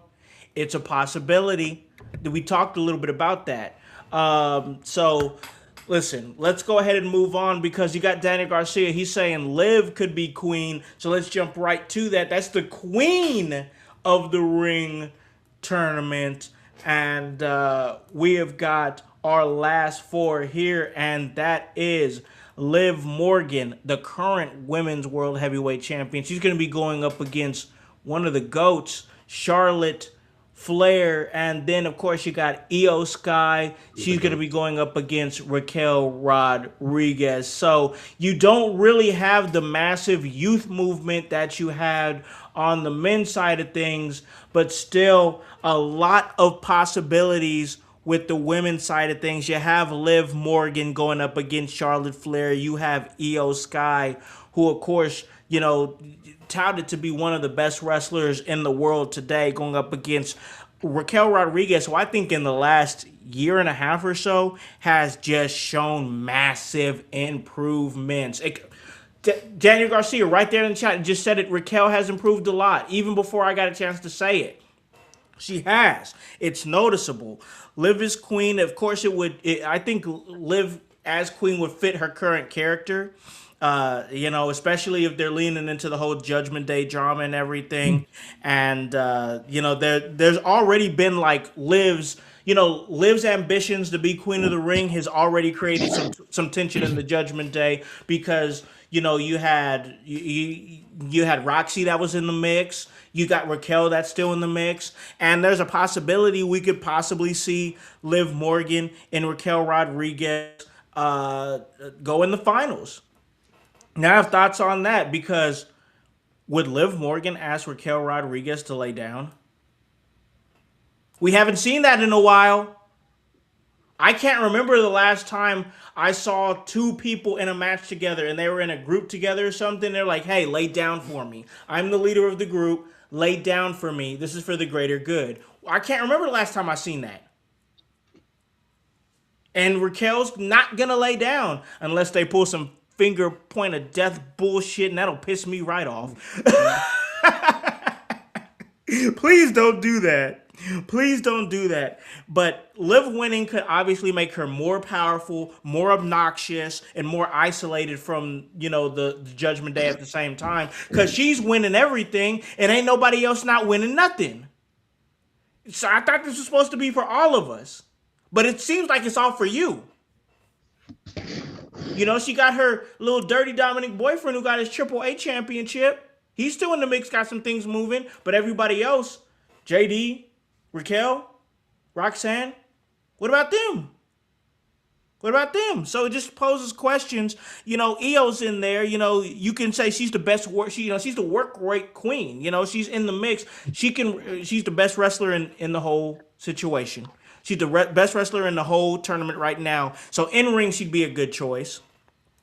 Raquel, of course, this would be a great reestablishing for her if she were to win Queen of the Ring, move on to face for a championship. And she's a great powerhouse singles threat after being a great tag team. You put her in so many tag teams. What is she, about a 6-time women's tag team champion? Now she's really coming to her own as a singles. Do I even need to say anything about Charlotte Flair? I mean, seriously, for better or for worse, she's incredible. And the fact that we have these possibilities, the possibilities that we have here is Liv Morgan against Io Sky in the finals. That's probably like least on my list I would love to see. Next, I'd really love to see Liv Morgan versus Raquel Rodriguez. I'd really like to see Charlotte Flair versus Io Sky. And then Charlotte Flair versus Raquel would probably be cool. Let me ask you, I'll give it to Voice here. Is there any matchup between these women that you would like to see as far as the finals? And storyline-wise, what are you excited about with these last 4 in this Queen of the Ring finals? Well, storyline-wise, I'm thinking with what reports are being said, Rhea is injured. I heard about that. They talked about that on SmackDown. Yep. I'm glad you brought that up. The latest report from backstage is that it's possibly a tear and requires surgery. Man, that means we relinquishing that title. And I think if that happens, we get Liv 2 belts. So wait a minute. Hold on. What about the 20-second timeout? All right. 20-second timeout. So what you were thinking, if I'm correct, and correct me if I'm wrong, if this is what we think it is, because they did address that injury on SmackDown. They addressed it at the beginning of the show before the Fatal 4-Way between the women, which was an incredible match. Loved it. Do you think what you're saying is they're going to vacate the title and the Queen of the Ring tournament is just the finals is going to be for the Queen of the Ring crown and the WWE Women's World Championship? I think so. I think it'll be and then after that, I think they will unify the women's title. Oh That's what I'm man. thinking. That's what I'm throwing out there. It So does seem to be like it's not one of these storyline injuries, but she's day to day right now. okay. So that's the key. Rhea's day to day. Okay. They're evaluating her. If we get any more updates, I'll let everybody know. There's a lot of story in this Queen of the Ring tournament. There's a lot of story. But to me, that would be the easiest thing that you've already set up with Liv saying that's why she's going into this. So what's the So finals? What's your finals? let me throw. Obviously, it has to be Liv Morgan against either Io Sky or Raquel Rodriguez. Yeah. Because you're saying Liv Morgan's going to win this whole thing, so it has to be either Liv Morgan and one of those two. Do you want to kill the Judgment Ladies? Because if you do, then you put Raquel in there and you do not have her win. And then that will just completely explode the Judgment Day for the women's side. I think we'll end up losing that. I don't want that because I like the group, but I do want to see Raquel eventually get that title. So I would say EO. Let's just because then you got to play on the EO. I'm doing this for Rhea. I'm going to hold the title until you Ah, come back, yeah. and then you can do all that, and then just have Liv fucking boots to the face, and I'm okay with that. And then when Rhea comes back, you can have Rhea blame EO, and then somehow we can get onto that for however we do it. They're fine. Think you could find a Yeah, way you with can that. find a way to do it. You could find a way with that for sure. It doesn't. Sometimes with WWE, it don't even got to make sense. But if it makes dollars, it ain't gotta make sense. exactly. But I think there might be a real reality that if that title does get vacated, they're really pushing Liv Morgan super hard. They are pushing her super They hard, should. and it would be especially with her as a heel. Man, she'd be completely and utterly dominant because didn't she won the Royal Rumble, right? I did she win this year?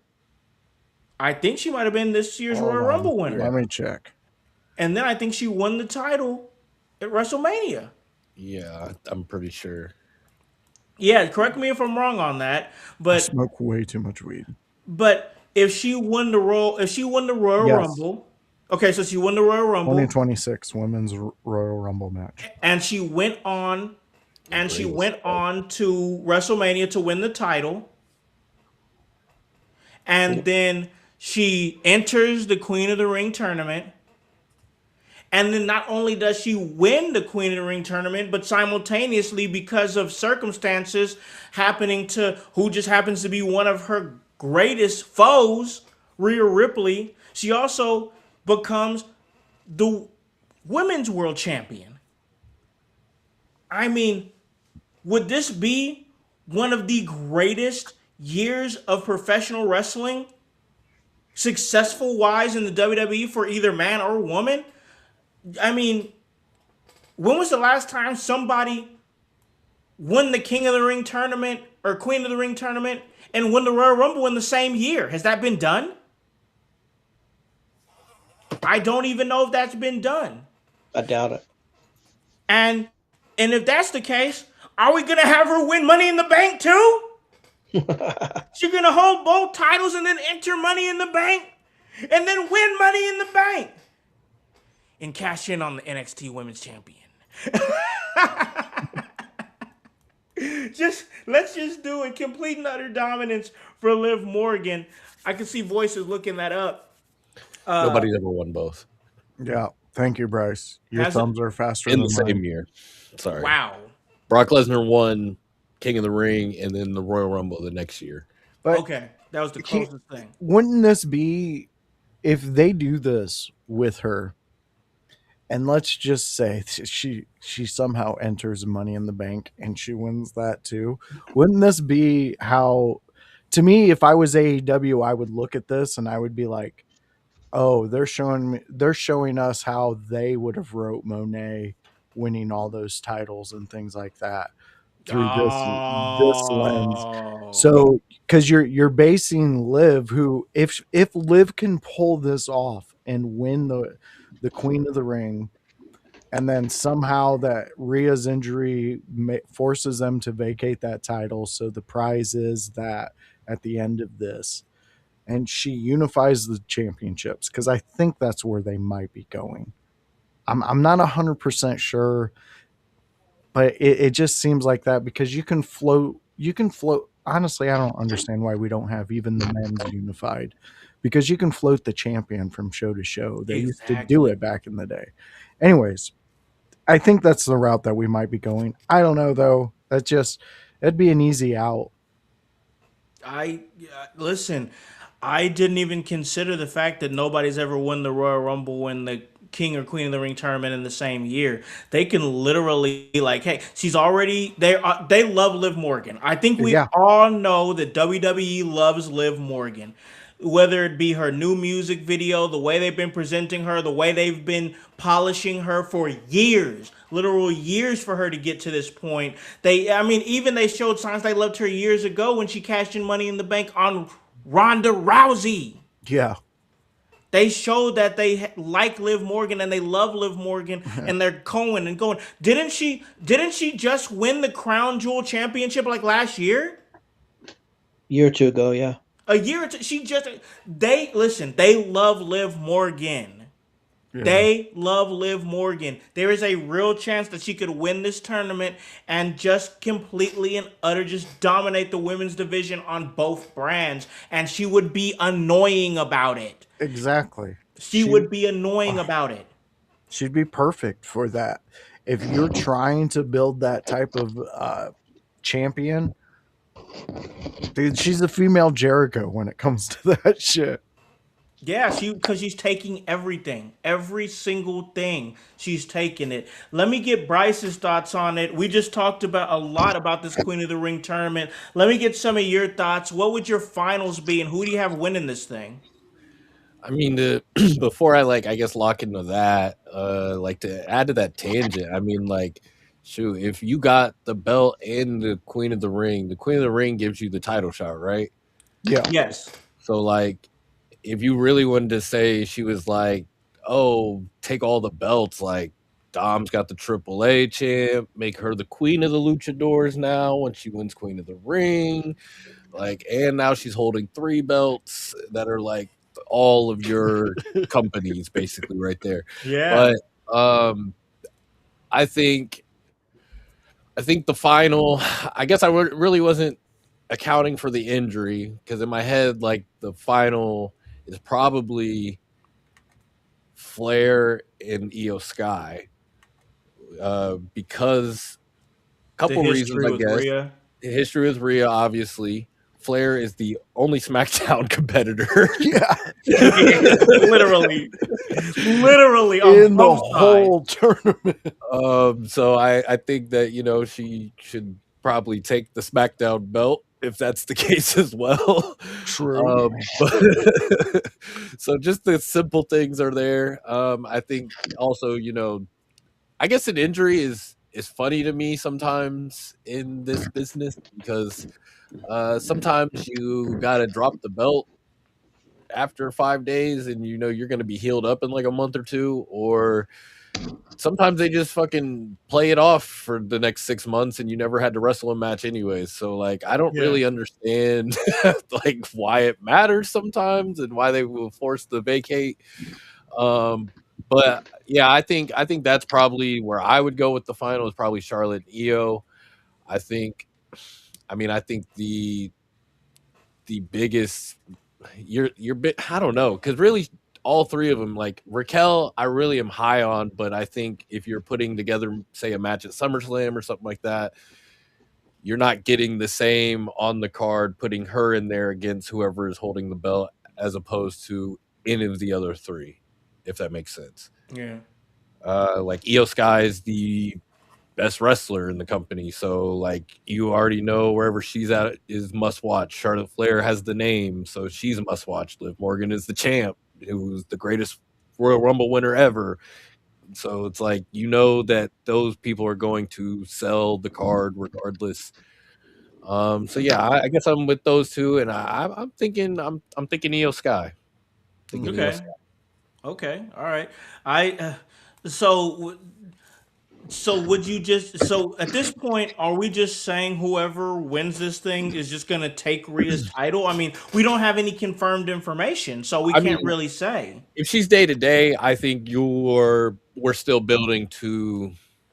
I mean, you're still Whoever building she to would whatever match wrestle. you're. Yeah, I think you're still building to that. I think that makes sense until we hear something official for sure. I agree with that. OG, let's throw it to you, man, because I think there's honestly, as much as I've enjoyed like covering everything with the men's King of the Ring tournament, I gotta say the women's King of the Ring tournament or Queen of the Ring tournament has been pretty juicy with injury speculation and Judgment Day drama and who could face Rhea if she wrestles. What do you think? What do you think the finals are gonna be? What's a great combination for you? Do you have any takes on it? And who's your winner? Well, I like all four women a lot, but I'm going a little different direction. I'm going with Raquel and Liv in the finals, and Raquel beats Liv in the finals, and then she challenges Liv for the championship. Ooh, okay, And okay. then and then on the other end, if Rhea can't go, you hold a tournament or whatever, or somebody, or if Liv can't, or if excuse me, Rhea can go, then you like you said, you've got two good contenders with Charlotte and Io that could challenge her. Or if she can't go, you can hold a small tournament and you could crown a new champion at SummerSlam. What I would do is since we instead of just doing a tournament on a tournament, what I would do is I would probably do like qualifying matches for a fatal four way at SummerSlam. You could do something like that, yeah. Then that way you'd have, see that'd be pretty nice. That'd be pretty nice to have a women's fatal four way for the vacated championship. You could have Charlotte Flair up in there, Io Sky up in there, Jade Cargill up in there, and then who'd be the fourth? Let's see. I like Io. I like that's a Io, Throw Becky Charlotte. Lynch in there. Throw Becky in there. Hell, put Becky in there. Why not? Why not? That'd be great. Yeah, that's good stuff. I Get like the that. Julia push going. Or Julie up in the mix too. I'm not against that either. Like there's possibilities, but I like what you're saying there in terms of Raquel winning and then because here's the thing: if Raquel defeats Liv in the finals, she could say you could have what you could have Liv do is she could be a chicken shit. And she could say, you should challenge Rhea because we have history with Rhea and blah, blah, blah, this and that. To almost gets to a point where Liv is so desperate that she's like, I am commanding this is what you need to do. You better do this. You have to do this. And then Raquel's like, I don't have to do anything. And then turns into a whole implosion That's where that's what Jey Uso's gonna do. damn, You can't both do the same thing. damn it. It's got to be one or the other here.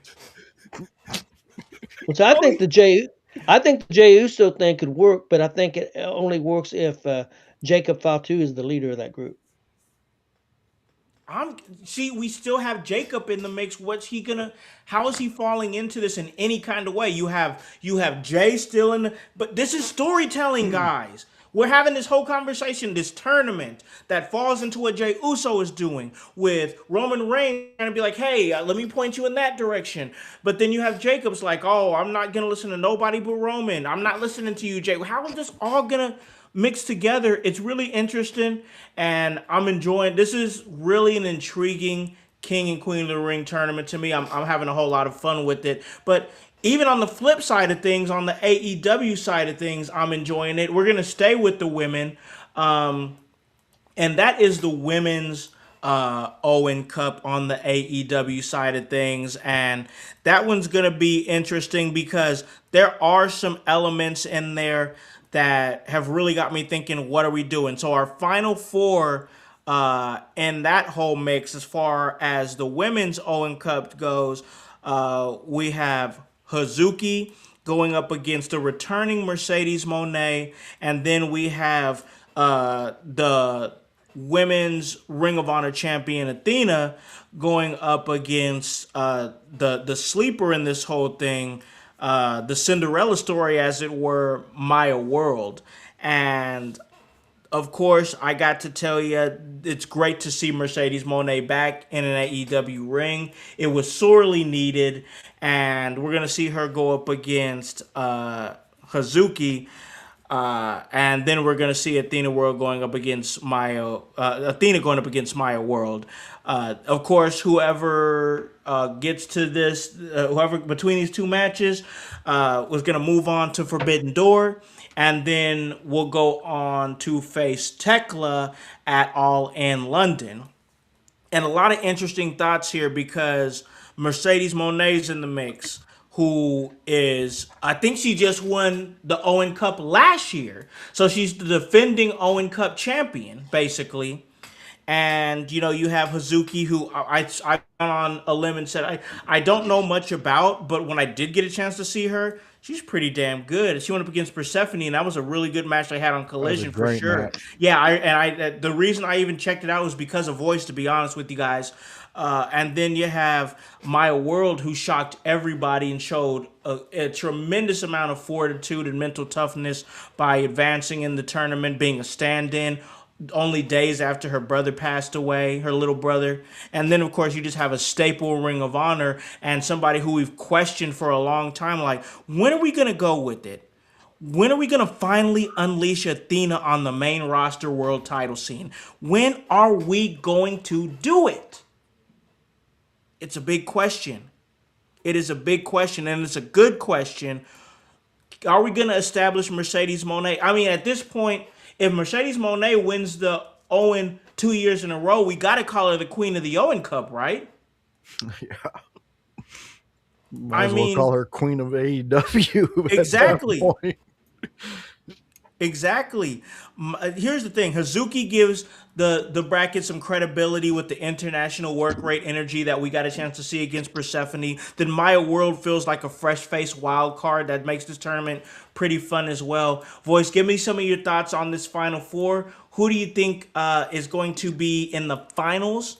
And who do you think is going to come out to challenge what will look like to be Tekla at All in London? Yeah, all four of these women in the finals, two matches, I enjoy.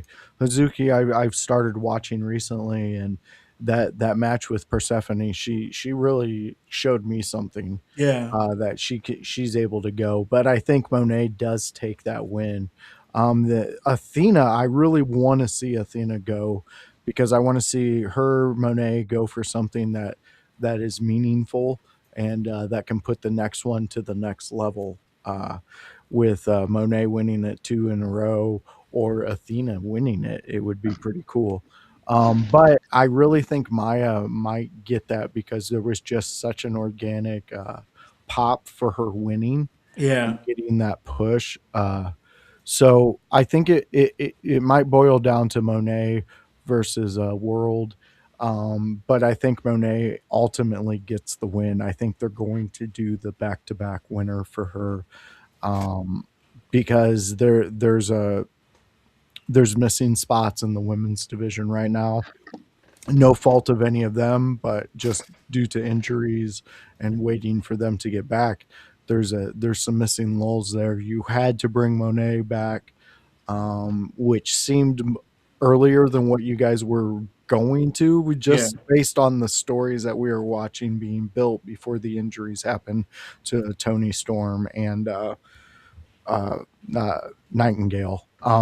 So that's where I'm at with it. I think Monet wins this overall, but I've enjoyed this Owens Cup for the women's division. I thought it was really good, and I really wish Sky would have advanced. I wanted to see her win this one. Yeah, I know we had that discussion with Sky Blue and just the trajectory that she had. There's still hope because I think they have a scramble coming up. I think it's July 1st for the TBS championship, so there's still hope for that. So I'll keep my eyes set on that, and hopefully that could happen. But Bryce, give me some of your thoughts on the women's Owen Cup. I do like this Final Four here. There's a possibility. I mean, it's gonna be at Forbidden Door. Could we see Mercedes Moné going up against Athena, or could we see the Cinderella story of Maya World continue? What do you think? What do you think our final two is going to be, and who your winner is? Um, I mean, I think we'll probably see, Athena Monet. I think it'll be on the, they'll keep it kind of obvious because that's the big match. Um, I don't, I don't know where you go, like where they want to go with this because I think it would be big. Like it's obviously it would be bigger for I think Athena to win this. Obviously more than Monet, but it's just I don't know, man. These companies, these it's like I want it, and like so, like for me personally, yeah, I want Athena to win. I think it would be dope. I mean, I've been watching her for a long time, Yeah, um, so I think it's just dope to see that she's someone who's always been probably one of the better workers on no matter what the show was. I thought she was one of the 100. most exciting people when she was, back in NXT. Like I thought the obvious rise was going to happen and it didn't. So, and kind of the same as she went over to, the AEW land of, I thought it was an obvious, hey, well, smaller pond in a sense, immediately to the top, but clearly not. So like for me, yeah, I hope they pull the trigger on Athena. But I very much could easily see, that hey, two-time back-to-back defending champ, you know, let's run it. She's on her way back to start recollecting, belts and things like that. Yeah. yeah, yeah. I I see just what you're that saying. Maya pop was so big, Bryce. It's tough. Like you understand it. I love the story. Obviously, like it's not like a made up story by any Yeah, means. It's a exactly. real thing to get behind, but that real thing is also probably what drives that moment in the first place. And I think Mhm. it'd be amazing to it's like a weird thing. Like she lost her brother, and this is the cup of somebody whose brother was also lost. Yeah, And there's that, like, not to call it like irony in a sense, but like a weird coincidental, like, Yep. is that the type of thing that, yeah, it would be lovely for her to get that moment above anything else. I think like that's that beautiful moment, and you could create that transcends really anything else you're fucking trying to put over. Fuck the storylines that you're writing in the back. This is real life. So yeah, you have an opportunity to make something amazing. Somebody could become a legitimate star out of that. You might find that this is somebody you might as well just strap the rocket to and make it happen right now. But I also think the reality of it too is she got what she was going to get in this tournament in that win there, and they will probably have her lose this next match. Okay. Yeah, I wanted Athena to win too, right out the gate. But then that Maya thing, like it just, it shifted things, bro. yeah. It shifted things because of the story. And here's the thing, like just real quick, and then we're gonna get to OG. Maya World, this young woman, I'm gonna put her over again. I'm gonna put her over again.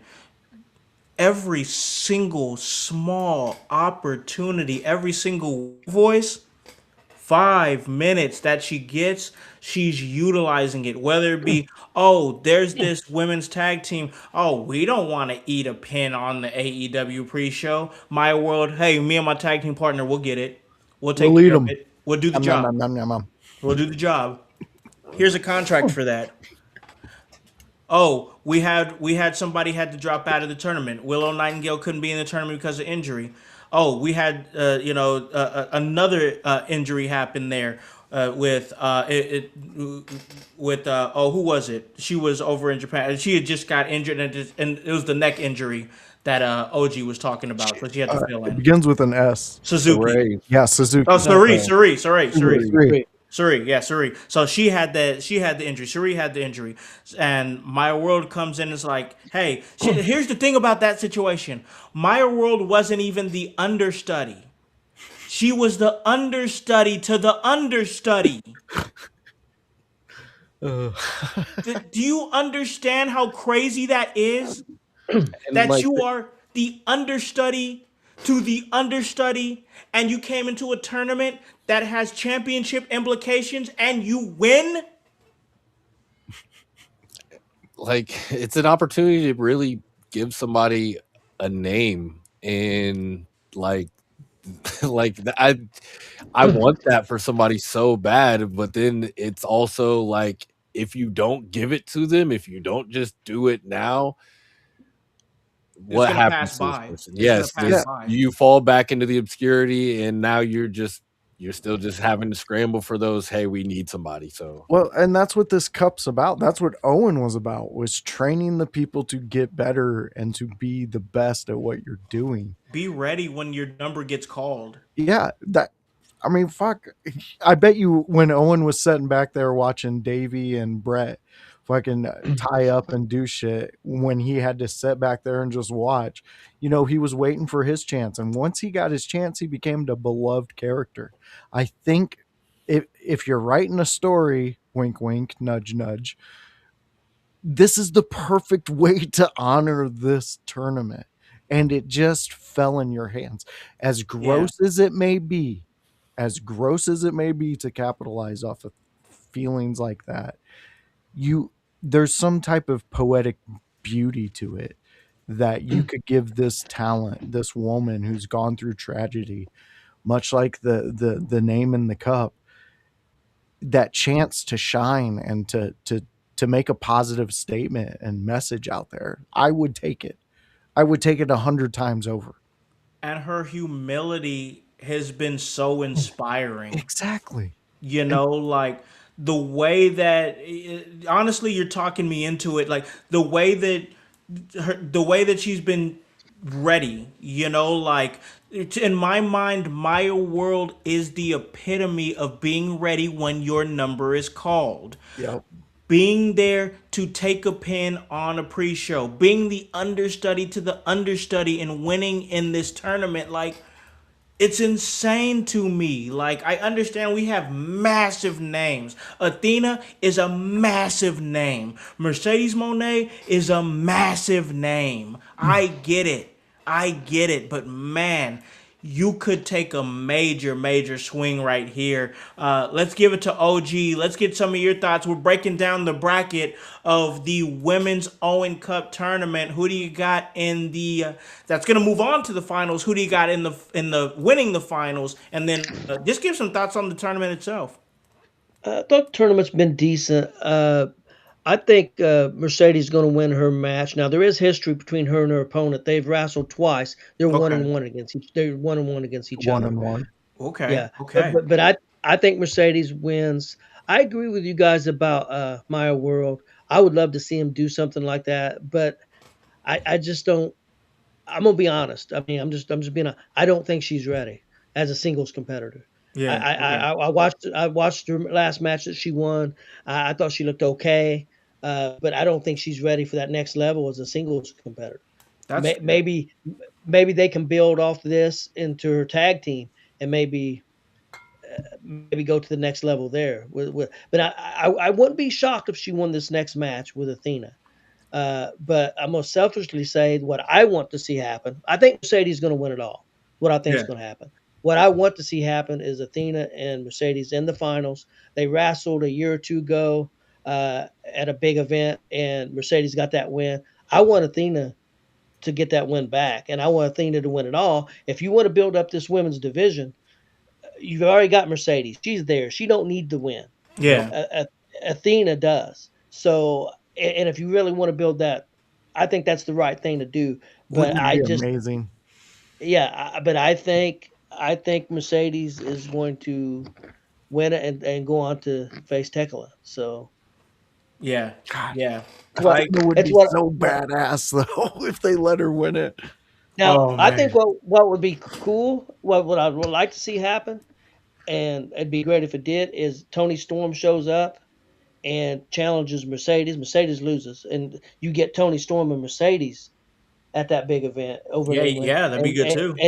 and then you get Tekla and Athena. Athena. Athena. That would be bad. That would be two great women matches. Sign me up to your world, Tony.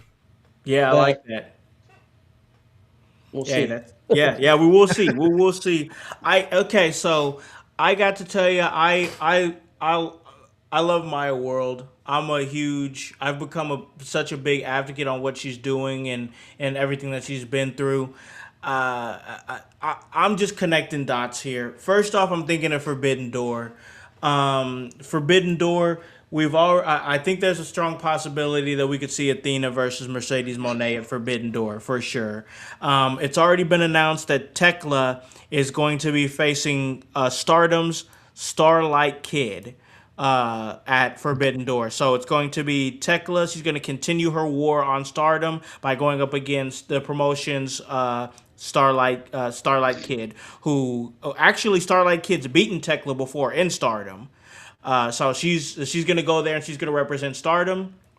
And honestly, I think Tekla's gonna beat her. I think Tekla's gonna beat Starlight Kid Just gonna at spit on her. yeah. I could see that too. And and here's the thing: if I thought about this, and I thought, yeah, I think we are gonna see Tekla versus Mercedes Moné at All in London. I do, but I got to thinking about it, and I was like, how can we at least make this a tad bit juicier? Well, one thing that I think, if you're a Mercedes Moné follower and you understand what, the style that she likes and the wrestling that she desires, she's a huge fan of the Joshi style wrestling. She's a huge fan of Japanese wrestling. She has a relationship with Stardom, and she never did anything long term with them, but she does respect Japanese wrestling in a big, big way. Tekla is somebody who does not. She got fired. She got fired from Japan. Famously fired from They'll Japan. tell you about it too. She'll let you know. She doesn't care. But Drunk Auntie Tekla against Fancy Mercedes Moné would be good. And it'd be even better if you added that little wrinkle in the story that one has this intense love and respect for Japanese style wrestling, where you have the other that has this intense hatred. Now, it doesn't have to drive the story at all, because that's very granular, and it's a deep cut into wrestling when we're trying to move towards a show that's not even in Japan, it's in London. So we can make it a part of the storyline, like a subplot or something like that, but it wouldn't be the full scope of the story. So I would love to see Maya World shock Athena, honestly.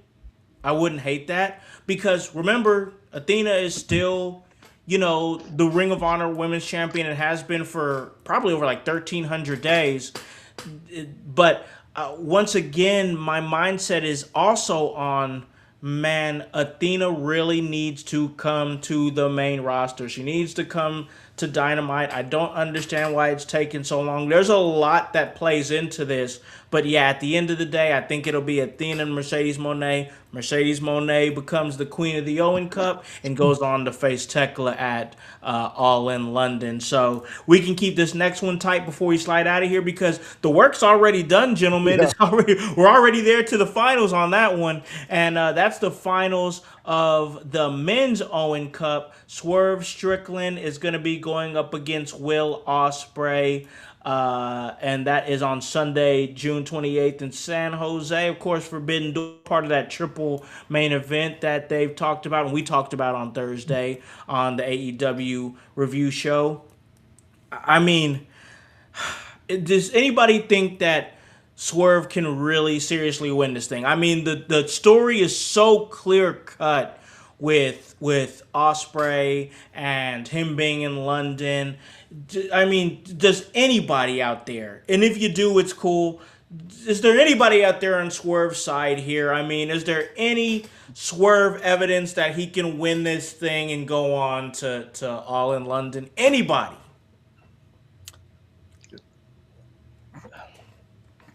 I don't think so. Oh, man. He wants it to be, though. Yeah, I do. I really do. He tried. I He really could tell. do. I've been trying to figure out a way. I mean, I don't think the way that they're setting it up, it just says it. He's going home. He's going to win the title in his homeland. That's Will Oceanspray. And to do that, he's got to beat Swerve. And I don't think they're going to walk away from, again, like we spoke in the last segment, a perfect story being wrote out there.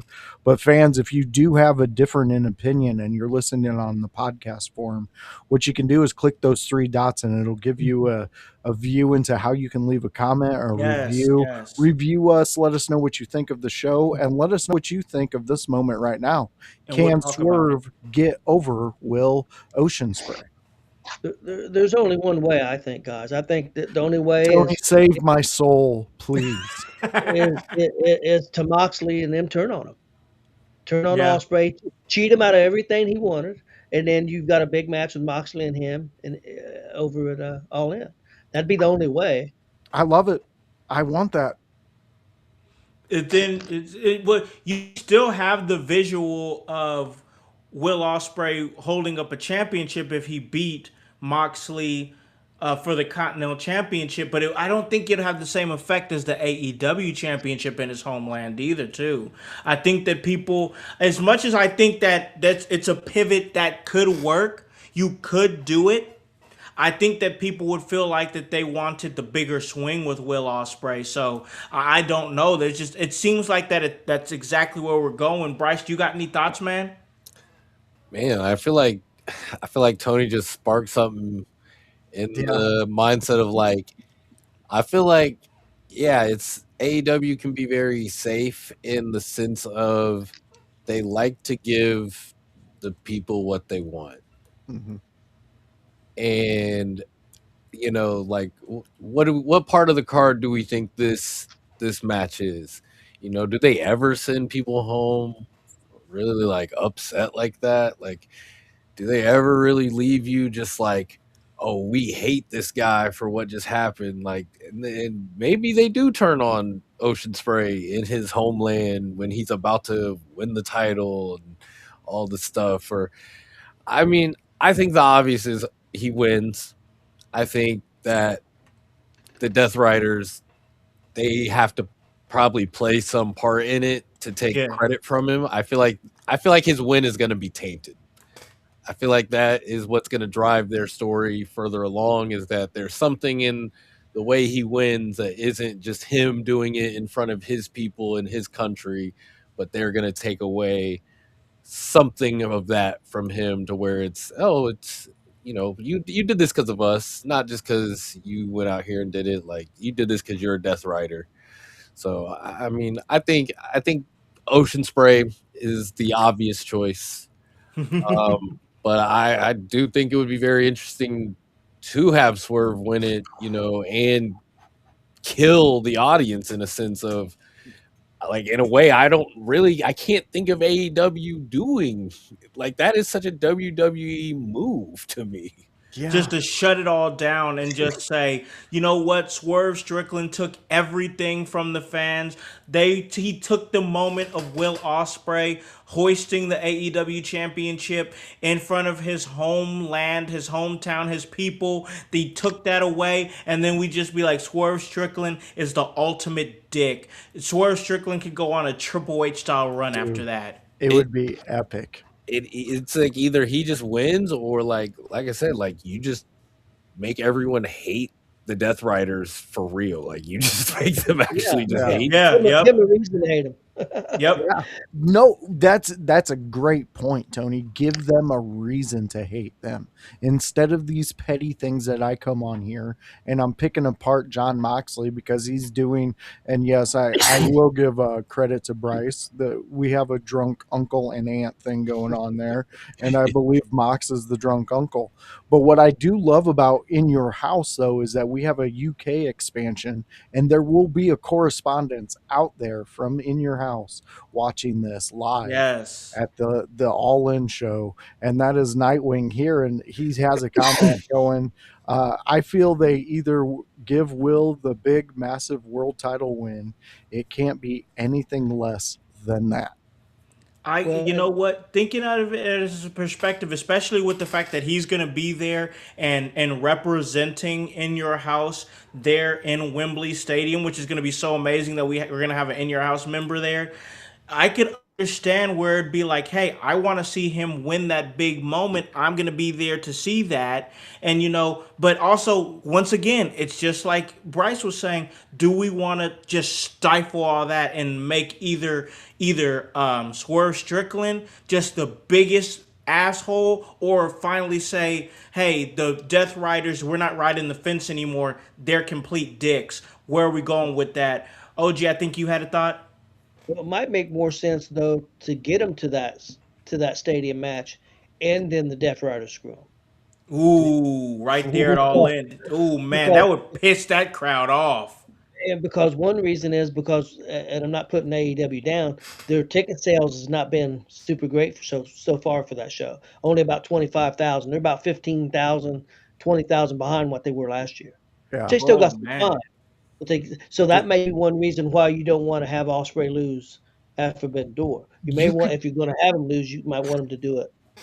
you could make Mox the biggest heel over there. Yeah. You like if you did that right now with their boy Will. Oh my God. Yeah, He'd be I the. love that, Tony. And that could transition perfectly into the States. Yeah. That heat will follow into the States. I promise it will. Oh yeah, it definitely will. Oh, man, you're kind of talking me into it now a little bit. Wow. No, that could be crazy. I'm digging where we're at. Listen, this whole episode has just been great, honestly. I've really enjoyed it, and every single topic that we kind of put together here. And that's why I wanted to have like a panel here, because I knew I really wanted to break things down, and we did that. We talked SmackDown, we talked LA Knight, got real deep in his character, did this bracket breakdown. It was great. It was an awesome episode. And we still have a big weekend of wrestling coming up. It's not this coming weekend, but it's going to be the weekend after that when we have Forbidden Door on the 28th. We have the Night of Champions on the 27th.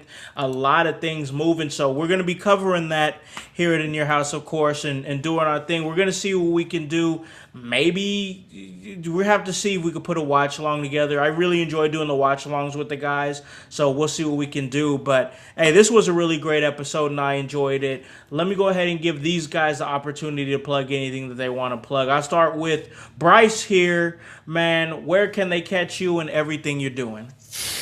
They can catch me everywhere. I mean, I'm on Facebook, hanging out, asking questions. I'm on some of these shows, just popping in and out, saying crazy stuff, calling people fat. Shit, I might be on TikTok live playing video games. I just be doing shit. Like I really, you can't catch me. You honestly just cannot catch me. I'm the gingerbread man, not Sami Zayn. Yeah, I don't know. Like I'm just rambling. I'm yapping. I'm LA Knight in the end segment. Yeah. I'm just trying to kill your TV time. So when they have to pull the hook on you guys. So star power for the young boy. No respect for the rest of you guys. Sorry about that. Damn it, Bryce. All right, man. All right, we're moving on. Here because we got to move on to the OG here. He does a lot of work at Gonzo Sports Room, Gonzo Wrestling Room, but I'll let him tell you more about it. OG, where can they catch you? Well, we have shows pretty much every night of the week, Monday, Tuesday, Wednesday, and Thursday. But big show tomorrow at 6:30. We got a big interview with Congo Kong. Yes. So definitely check that out. Find us on Facebook, YouTube, whatever. And we appreciate you guys checking us out. Yeah, man, you guys do a great job. Congo, I love him. Congo was one of the first wrestlers that I really got a chance to get to know when I entered the wrestling business like 7 or 8 years ago, and he was always cool to me. He was always solid to me. I met him for the first time really at Heroes and Legends in October of 2019, and he did the podcast, and he was just cool as hell, man. I've had him on the show a couple times. Congo is great. You guys are going to love him. He is awesome. But, Voice, you already know, man. We put this thing together. You're doing a great job, man. You do a lot of great shows here at In Your House. And anytime I need you, you are there. Where can they catch you and everything that you're All right. doing? All right, fans. So check everything out. You can click that little QR code there in the center, and you can start your journey to our Facebook and go and check out what we do there. We also have QR codes everywhere. You could get our YouTube one and all that. But if you want to see what I do, well, Tuesday, that's where I do it. That's me and Kevin Calloway. He's a professional. He is the Chaos Goblin. He's done the things in between the ropes, and he's heard all the bell rings. Sometimes when no one was even ringing a bell, he just got his bell rung. So come check it out. He'll tell you stories about it because you guys, you drive that show when you give us all the crazy nonsense you give us in the chat. The show is taking a life of its own some days, but you can come and hang out with us there. That's Tuesdays at 6 p.m. Outside of that, there's a Wednesday show. What is it? Well, it's a watch along. Well, what do you watch? It's WCW, and we're in the middle of Nitro when it used to be 2 hours.